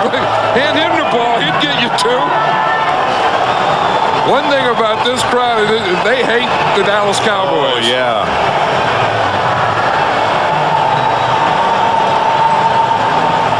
He wasn't going to be denied. Everyone wants to get low. Offense, get low. Defense, get low. Running back, get low. Get behind those shoulder pads. There was no doubt that that one was a touchdown. This will be a 2-point effort. That would make it 17-14 if they're successful. Pete back to throw it. They got the 2. Fred Barnett. They're those guys. Yes, those guys you were talking about. And we knew we'd find. We talked about them at halftime. They have to be there. Maybe they were waiting for an Eagles to score a touchdown and a 2-point play. Now they're within a field goal of tying. 17-14. Here's a 2-point attempt. Good pass protection. You see Rodney Peete had a good lane to find Fred Barnett coming across on that crossing pattern. And see who was covering him? Yep. He beat Deion Sanders. And sometimes you think that everyone wants to stay away from Deion. I think the key is you stay away from Deion Sanders deep. But I don't know that you stay away from Deion Sanders on crossing patterns. Deep and outside, stay away. That was pretty good. Fred Barnett running that crossing pattern on Deion Sanders. But again, the protection was excellent that gave Rodney Peete that lane to throw the ball into Fred Barnett.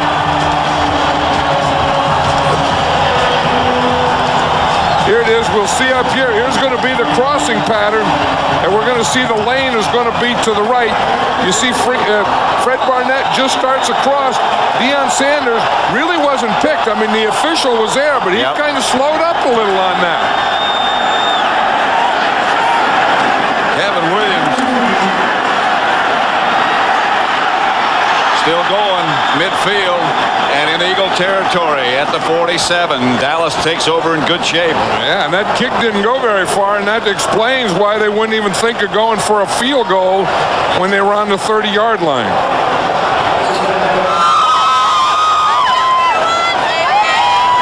The Philadelphia scoring drive, 11 plays, 46 yards. Ricky Waters scored it on a 1-yard run. He carried it 7 times in that drive. The Cowboys 1st and 10. And Ricky Waters is the kind of guy that thrives on that. I mean, he always has that, feed me the ball, feed me the ball, give me the ball. He wants a major role. So does this guy, Emmitt Smith. That's what I think the Cowboys have to do now, Pat, is come right back here with a heavy dose of Emmitt Smith. Well, they'll have that dose coming in the other direction. Watch that. That's a double team. And when you get Derek Kennard and you get Larry Allen on you, you're going to end up down. Right where he is. I mean, Larry Allen has a defensive attitude. I mean, he's one of those guys that's a tough guy, and he plays offensive line the way defensive linemen play. That's the end of the 3rd quarter. They'll change direction, with Dallas leading by 3 and a quarter to play. These are terrible. 17-14, Pat Summerall, John Madden, as we have 1 more quarter to go. The Dallas offense, well, it hadn't done well. Didn't do well 3rd quarter. Smith 7 rushes, 7 yards. Aikman 4 out of 5, 0 for 5. And conversely, the Eagle defense has really tightened up in that area because Emmitt Smith started running, and they've really shut that run down. Where the credit should go. Here's Emmitt, tackled in the backfield, hit in the backfield by William Thomas. He came off the corner. Yep, they started playing more aggressively on those corners. They started getting more penetration. And you're going to see, here's William Thomas here. They're going to run to this side. And instead of waiting and playing here, he comes and plays over on this side of the ball. See, when the ball snapped, boom, he comes right now. And when Emmitt Smith gets that ball, William Thomas is there waiting for him. Ran right past Larry Allen's block. He was pulling. 3rd and 7.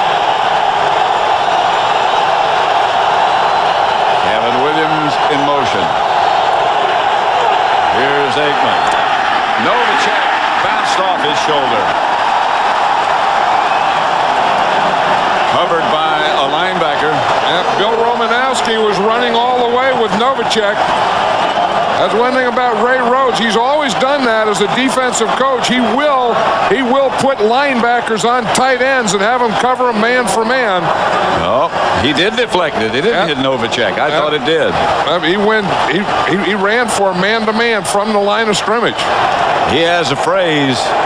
He tells his defenders, "You're accountable if he comes in this area."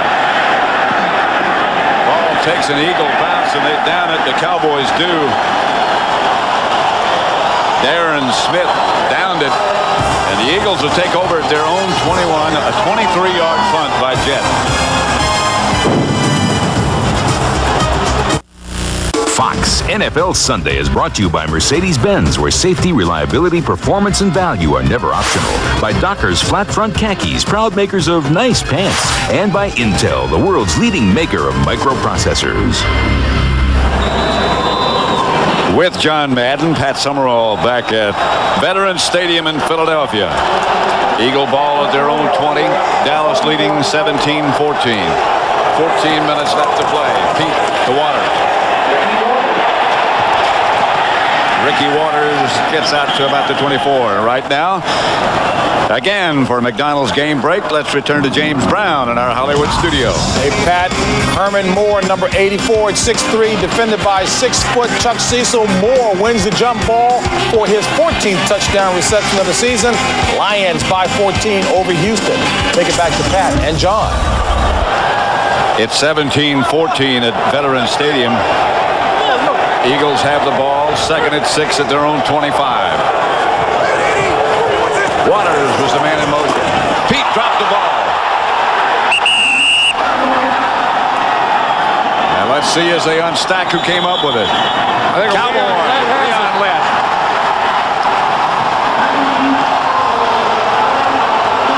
Rodney Pete, I didn't see anybody hit it. He just dropped it. No, he did just drop it. You're right. He was just going back, and he drops the ball. It looked like he was coming back. You see, he has the ball up there, and as he goes to bring it back to throw it, the ball just goes out the back door. And there's Leon Lett ready to get the fumble. And so it's a first down Cowboys after that turnover, the second by the Eagles. At their 15, at the Eagle 15. Isn't that something? I mean, he's just dropping back. He got on that three-step drop. He got on that third step, brought the ball back to cock it, to throw it, and it just went right out the back. Two tight ends for Dallas. Emmitt Smith. Emmitt to the 10. I'll say this, Leon Lett has had to play right end, right defensive tackle, and then when Russell Maryland got hurt, he played left defensive tackle, and he has played like heck today. He really has. I mean, he has been in that Philadelphia Eagle offensive backfield all day. As you say, when it comes time for good players, maybe great players, to step up, they do. That's why I would think that they would feed the ball to Emmitt Smith on this drive. 2nd and 6. Again, it's Emmitt. Down inside the 10, looks like about the 7. I think Big Nate looks better in the white jerseys. In fact, I think all the Cowboys do. You know, you look at the Cowboys in these blue things that they have here, and they just don't look like the Cowboys.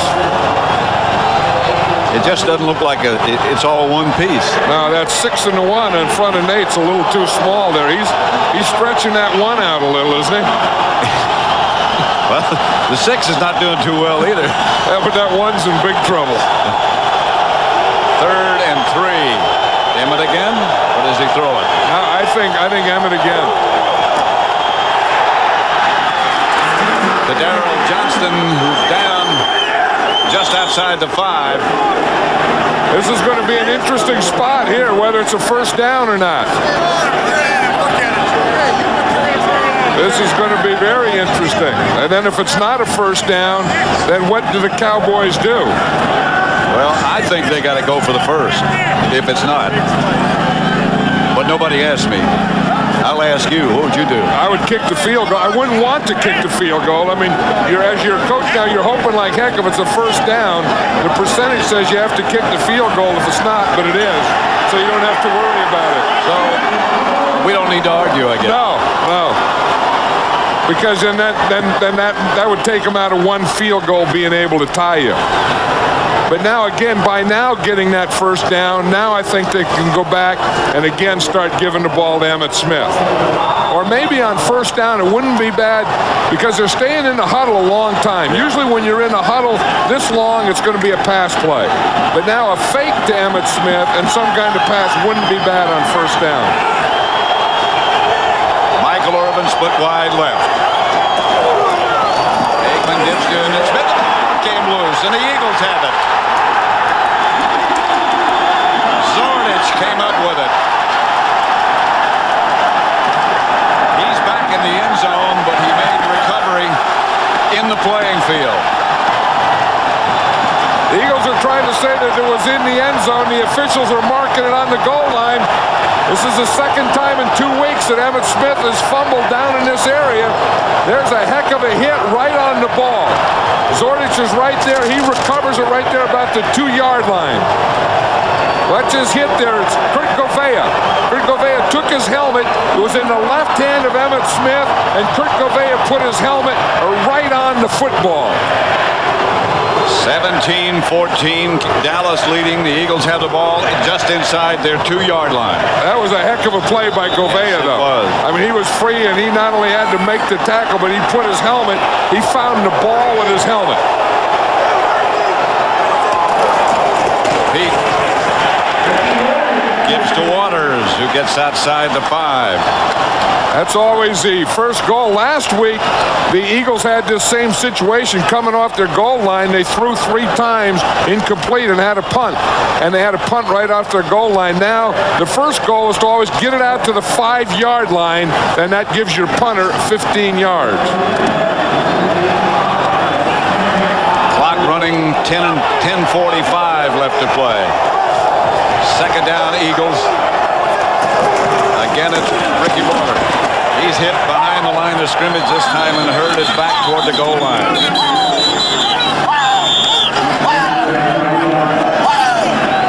I'll tell you, they know that their line is beat up. Charles Haley's not here. Russell Maryland is out. And these guys that are in there have to play like heck. And again, this is a guy that's doing it here. Leon Lett has really been controlling this line of scrimmage from any position that he's played. And you see, I mean, that's just control there. You just take on the block, you wait for the ball, boom, you throw the guy off you and make you tackle like that. Leon Lett has dominated this game. 3rd and 5. Pete back in the end zone. Chased in the end zone, almost to safety. He got out of it. Outside the 10.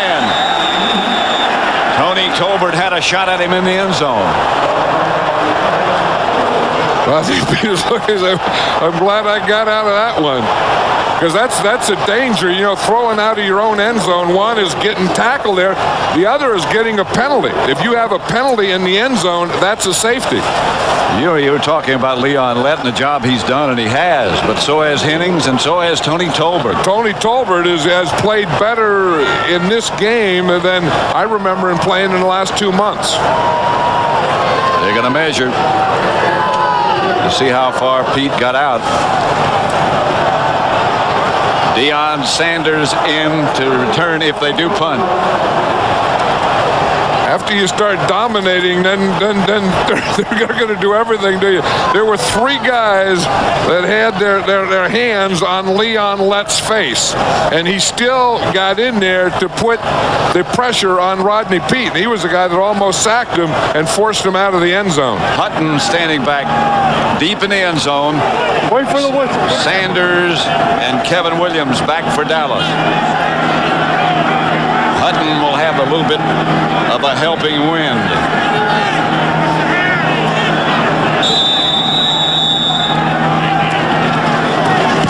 No rush. This is a good kick. And it's going to be Kevin Williams who handles it at the 36-yard line where Dallas will take over.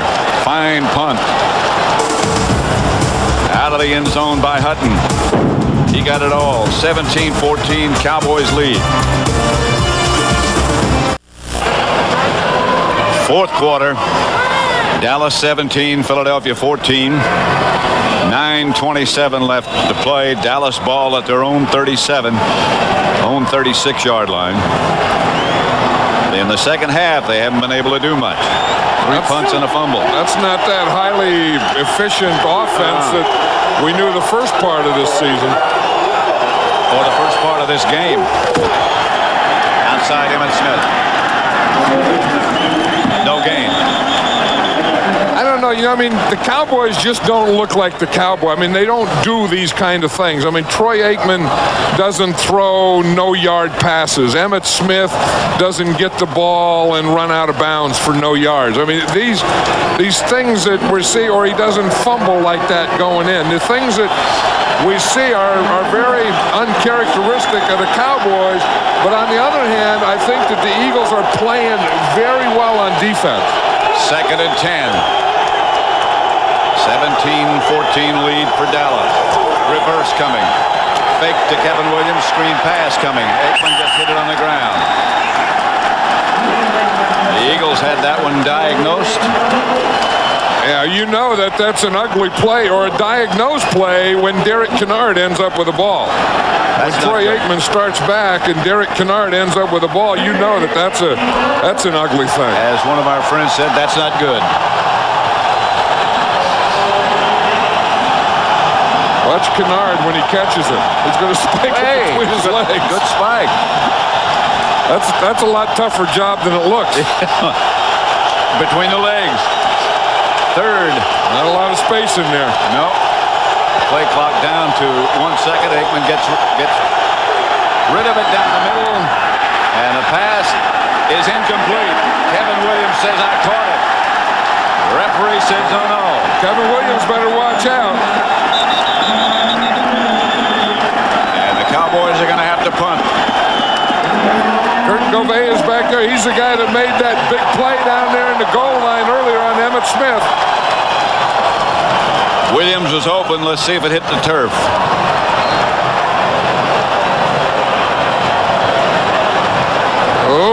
That's a catch. I think he had that. I think he was right. Yep. Kevin Williams was right. He did have those hands underneath there. Ball never hit the ground. Nope, it sure didn't. Carpenter deep for the Eagles. Jet to punt it. Back for Dallas. 8:51 left to play. Jet's kick is going to hang for Carpenter. And he's got some room. Gets it to about the 37. The Eagles win on that exchange after they had the ball down deep in their own end zone. 8:40 left to play. Dallas 17, Philadelphia 14.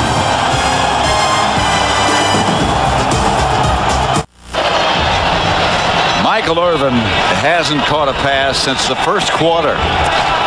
And you know, and he's the playmaker on this team. And in fact, his license plate says playmaker. And when you get in a game like this, you have to get the ball to your playmaker. Ricky Waters to the 40. And you know, and they'll talk about double coverage and they're double covering, so we have to go to the other guys. I don't believe that. I mean, I think that there are guys that are good enough that you can find a way to get the ball to them, and I think you can also find a way to get the ball to them if they're double covered, and you can find a way to get them out of double coverage. How long has it been that we've been watching Jerry Rice be double covered? Yeah, and you see right now, Michael Irvin is a leader of this team, and he can't lead because he's frustrated. On second down is Ricky Waters. His sweep left. He is cut down at about the 45-yard line by Darren Woodson. Yeah, it was funny when we were talking to Ricky Waters yesterday, and he was talking about the Cowboy defense. The guy that he mentioned was Darren Woodson. Yeah, and he said, now there's a guy that's a football player. And you look at Darren Woodson, he came through about 4 guys and passed 4 of his own guys to come over and make that tackle. 3rd and a yard for the Eagles. Clock running, 7.5 minutes left. 17-14 Dallas.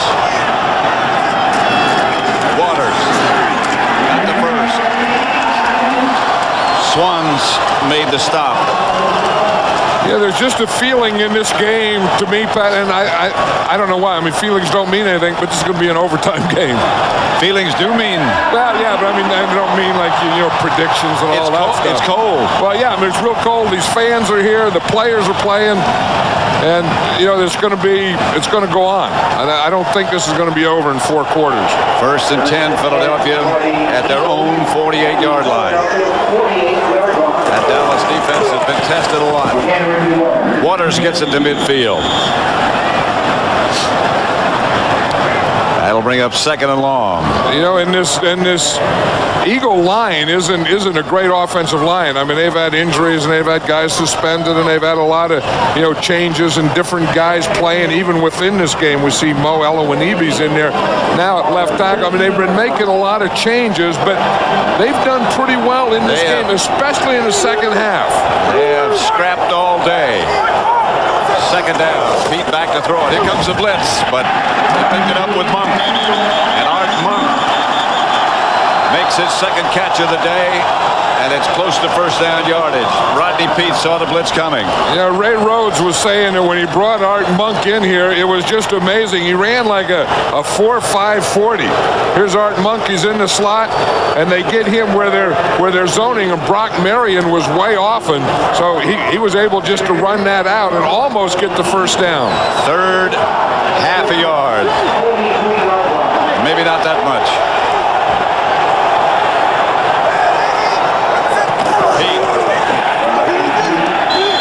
The sneak should be enough. You see the center, Raleigh McKenzie, number 63, flew out there so far. He's the guy right down there. If he had the ball, it would have been way a 1st down. This may not be enough. I know. Well, the first thing that I saw was Raleigh McKenzie come flying out of there. But he didn't have the ball. That's McKenzie here. He's gonna come flying right out, and he just misses everything. He has to miss everything. Rodney Pete is in behind him. I think Rodney Pete has the 1st down. I think so too. They're going to measure right now. The only way he would not have a 1st down is if they got a bad spot. Today's game, as they measure, is being produced by Bob Stenner and directed by Sandy Grossman. It is a 1st down. Studios produced by Scott Ackerson, directed by Bob Levy. The executive producers of Fox Sports are Ed Doran and David Hill. I still think these people have to be the toughest people. Oh, I mean, the people on the sideline are tough. We had Mike Tyson up here. He's tough. Yeah. I think these fans that came here and then sit out here all day in this weather are the toughest people. 1st and 10, Eagles at the Dallas 42. Waters. Got one man to beat. That's Deion Sanders. Gets him out of bounds. He's proud of himself, isn't he? At the end of this game, John and I will select the Miller Lite player of the game. It could just be Ricky Waters. Watch these moves that he makes. I mean, he's making moves and moves and moves and moves, and then he bounces out. He's going to get by Brock Marion right there, and then Deion Sanders knocks him out, and he runs right into the sound guy. Look, he knocked the Prab guy back. He knocked the Prab over the Prab guy's head. Tony Tolbert limps off the field. We talked earlier about how he has 2 bad knees coming in.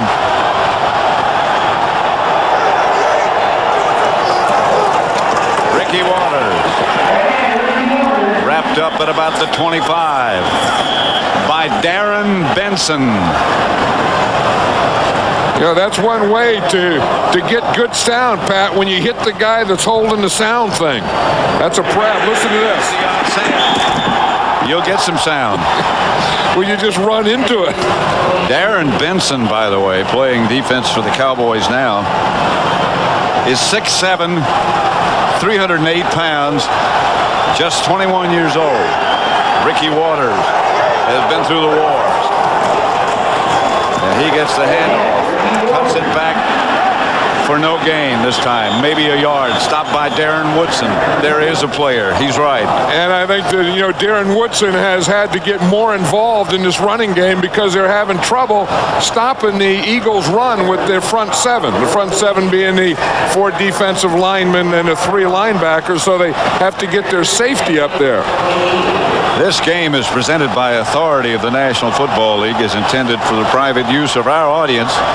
Any rebroadcast or other use of this telecast without the express written consent of the Philadelphia Eagles and the National Football League is prohibited. 3rd and 8. Pete's going to have to throw it. Back to throws Pete. Passes. Look what I found, Ricky Waters. Yeah, but it's too short of that first down, although it is in that same area that gives the Cowboys problems. And if it's not a first down, and we know it's not a first down, the Eagles have to go for a field goal here. Ricky Waters didn't even know the ball was coming. He just found it. Well, he was probably looking himself to get up beyond the first down marker, knowing that if he's going to catch it, he wants a first down. He doesn't want to catch it and not have the first down. Gary Anderson to tie it, to attempt to try it. It's 2 for 2. Successful from 42 yards, from 27 yards.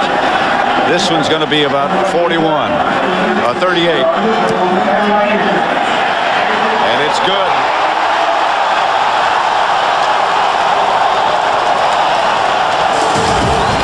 The field goal will get the exact length in just a moment, but the score is tied. That's correct. Fox NFL Sunday is brought to you by Dr. Pepper and your local Dr. Pepper bottler. Dr. Pepper is just what the doctor ordered.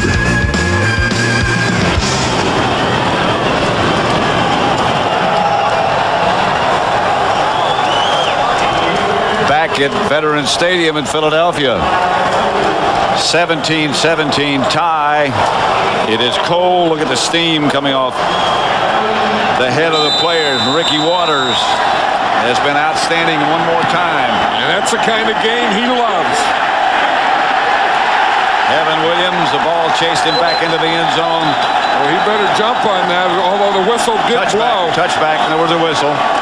And the signal touchback. Anderson's kickoff made it to the end zone. And the Cowboys will take over at their own 20. You know, somewhere, again, we talked earlier when we saw Michael Irvin on the sideline. He hasn't caught a ball since the first quarter. And if these things are going to mean anything, I think he has to get involved in it. If they win today, They can clinch the division title, a second win.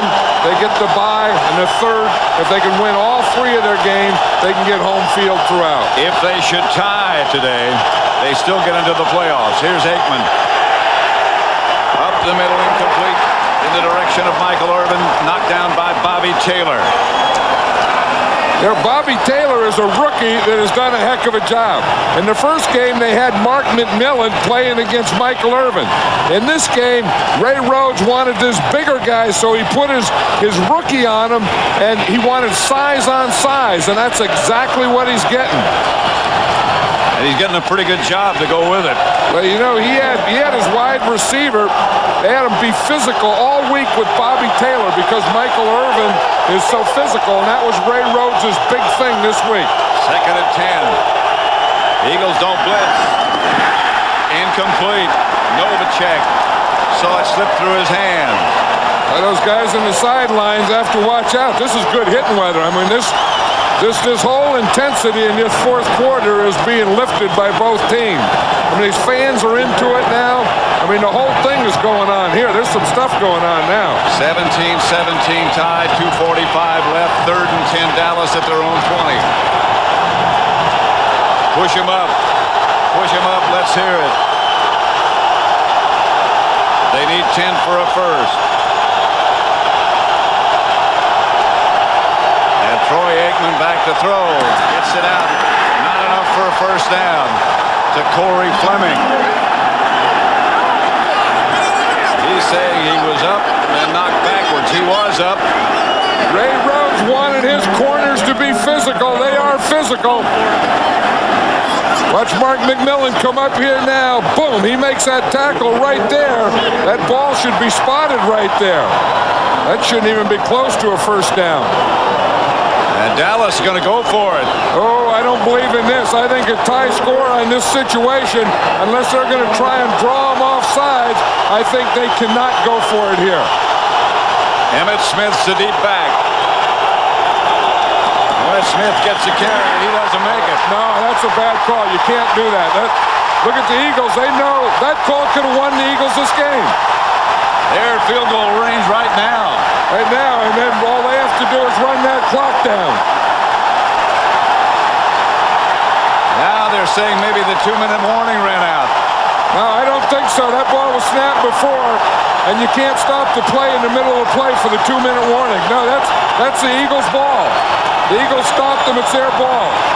Barry Switzer is saying the 2-minute warning. Barry Switzer ought to be saying that he shouldn't have called that play. No question he didn't get the first down. He's nowhere close. He didn't get it. That's great defense. The Eagles were all up there. There is nothing there. Now let's see. The Cowboys offensive unit's still on the field. Well, maybe they're saying that the 2 minutes. The ball was snapped. Watch the official on the far side of the field. He is signaling no play.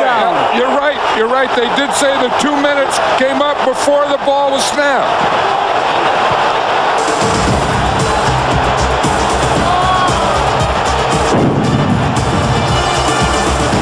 He's going to stop the play before the ball snapped. He's going to say the 2-minute warning. No, I don't think he did. That ball was snapped before he did that. Yep. That's not right either. He's saying no play. I know, but he has to say it before the ball snapped. After the ball is snapped, it doesn't make any difference when the 2 minutes come up. The clock has been reset. The last time before we took that break, it was at 1:58 seconds. Now it's 2 minutes. Yeah, and if that official's going to stop it, he has to stop it before it's snapped. The 2-minute warning occurred before the ball was snapped. Therefore, it's fourth down. I don't believe that. I mean, the official didn't signal the 2-minute warning until after the ball was snapped. If the ball snapped, you don't stop the play for the 2-minute warning. I'm still surprised the Cowboys are going for it again. I think that was a bad call the first time they did it. I think it's a bad call now. It's fourth, and it's still a foot. Emmitt Smith is still deep with Darrell Johnston in front of him. Same play. Didn't get it again. Didn't get it again. That's unbelievable. This is unbelievable. is going on? The score's tied. You're on the road. Woo. I don't know. The Eagles will take over at the Cowboy 30-yard line, about the 29.5.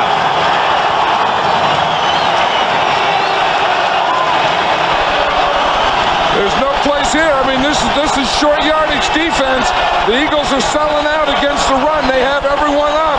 They just read the thing. There's no chance. There's no chance to get that ball in there against that defense.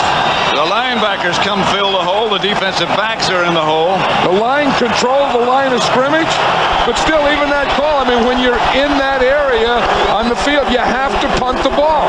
Romanowski led the charge. This is Ricky Water. He'll run it straight ahead and let the clock run. Well, Dallas does have all 3 timeouts. They're going to have to start using them and use them on this series. Yeah, I thought they got that call, that 2-minute warning. I thought they dodged a bullet, and then they go back and punt, and they did the same thing. Same play, same result. Yeah, they deserve to lose. 17-17. We've invested billions to help businesses grow and provided billions more to improve homes and finance educations. We developed special insurance to pay for nursing home care and low-cost life insurance for people over 50. Because at Transamerica, we sell life insurance. Says anything, they don't have to do that. 17-17 tie. Gary Anderson on the field with Tommy Hutton holding. 42-yard field goal attempt will untie it if he hits. A minute and a half remaining. Wait a minute. Nope. Now they blew the whistle. Before, that kick was good from 42 yards away, but the whistle blew before the ball was snapped. Yeah, the referee did blow the whistle before that ball was snapped. Play doesn't count. The ball was kicked before the ready for play was blown. There is no foul, but there's no play. Ed Hockley's mouth is almost frozen, but Gary Anderson's leg is not. Well, here's Ed Hockley, the referee, and you can see that they didn't give the signal to play yet. You see, he's in the way of the snap. Now he's saying start the time, but they didn't start it back here.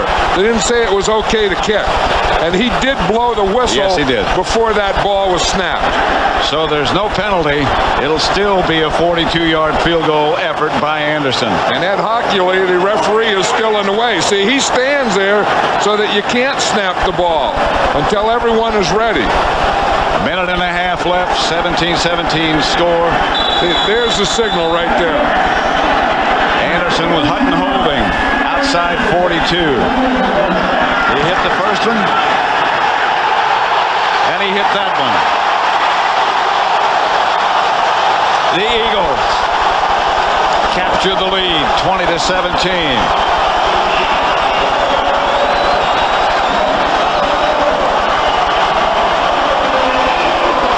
You could feel yesterday in talking to Ray Rhodes and these Eagle players that they weren't sure that they were going to win. They weren't confident they were going to win, but they knew that they were going to come out here and fight these Cowboys today, and that they did. You knew they were going to fight them tough and hang in there. You're going to be in the mud, said Ray Rhodes. I'll be in the mud with you. And I think as long as Ray Rhodes coaches this Eagle team, they're going to fight, and they're going to be that kind of team. Because he knows how to win. He knows what kind of players it takes to win. And Gary Anderson's 42-yard field goal tied it up.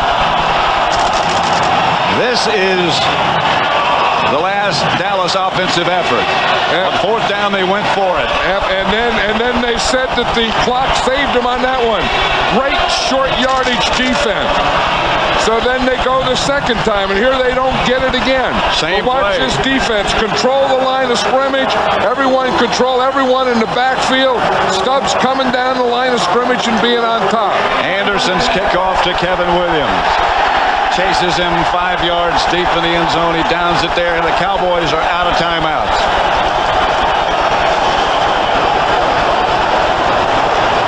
I'll tell you, this Eagle team really did something. And you look what happened to the Cowboys. Troy Aikman was only 3 out of his last 13.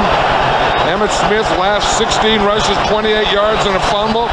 Michael Irvin hasn't caught a pass since the first quarter. Second half possession, 4 punts, 1 fumble and downs. But again, all those things are part of the Cowboys' problem, but that's great Eagle defense, great Eagle preparation. So the Cowboys have it 1st and 10 at their own 20. 3 wide receivers, no timeouts. And here's Aikman up in the pocket. Incomplete. Intended for Kevin Williams. They can't stop the game except by getting out of bounds or with an incomplete pass. That's what they just did. Remember when the San Francisco 49ers beat the Cowboys, and you thought, well, they'll get them again, and maybe the 49ers have their numbers. Then I had a feeling that the Redskins kind of copied what the 49ers did and gave them the same set of problems without as good a team. And today, I think the Eagles have copied those same things. 2nd and 10. Aikman to throw. Just gets rid of it. Almost intercepted, attempted for Novacek. He was under pressure. William Thomas put the heat on. Again, and it's only a 3-man rush. They're playing zone. They have 8 men deep. So if you're going to get pressure, you got to get pressure with 3 guys. And that first guy there was William Fuller.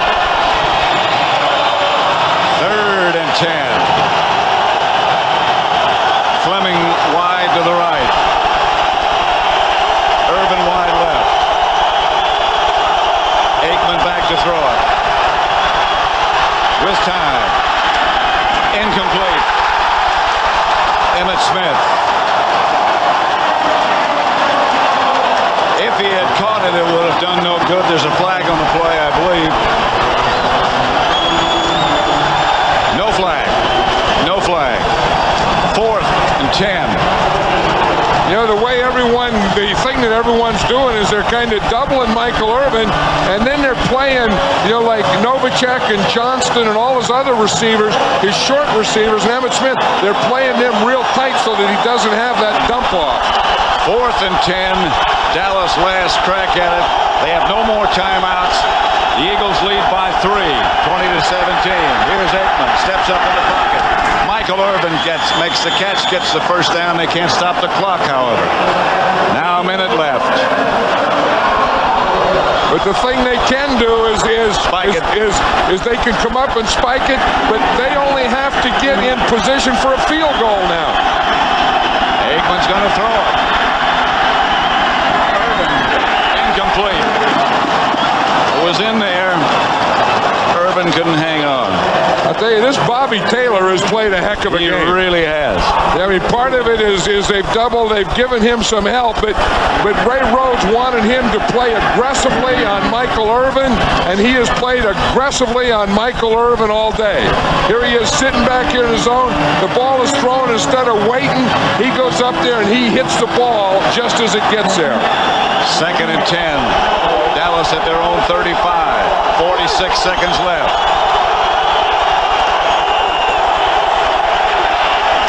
Time for Aikman. To Emmitt Smith. Headed for out of bounds and stops the clock. 38 seconds left. A yard gain. That won't get it done. Now, they have to get the ball down the field, obviously. They need a couple more first downs. Here you see Michael Irvin. He's the guy that he should be trying to get the ball to. But I don't know that Michael Irvin isn't frustrated and hasn't been frustrated since the first quarter. This is what it looked like on the other side. When he was ready to throw, he didn't have anything to throw to, so he had to come off to Emmitt Smith. 3rd down. 4-man rush this time by the Eagles. Aikman goes deep to Irvin. Incomplete. Bobby Taylor knocked it down. Ray Rhodes challenged Bobby Taylor all week, and he says, you have to be the guy. You have to be physical. Bobby Taylor pointed to himself right then and smiled. I am the guy. I am the guy. You wanted the guy? Okay, I'll be the guy. You want me to cover Michael Irvin? You want me to run with him? You want me to be physical with him, knock down the ball? He did it today. 32 seconds left. 4th and 9. No timeouts for Dallas. The Eagles lead by 3, 20-7. 17, sorry. Here's Aikman. Pass is caught by Fleming. That's another first down. They're going to have to hurry. 23 seconds left. Clock running. Aikman saying, I'm going to spike it. Less than 20. He does. Stops it with 16 seconds left. Just across midfield.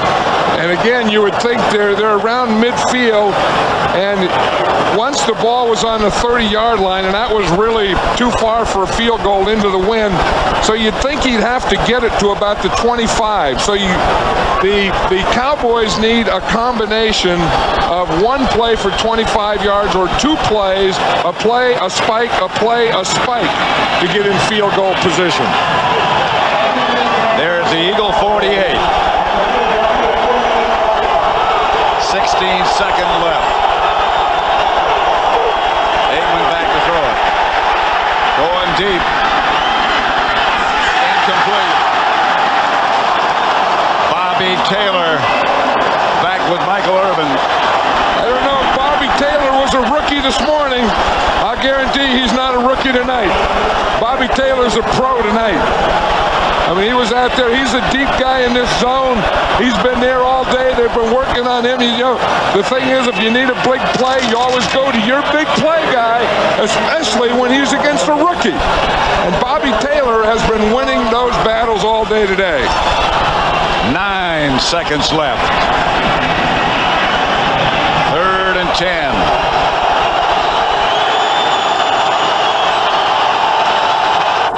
Aikman to throw it. Hit by Fuller. Down he goes.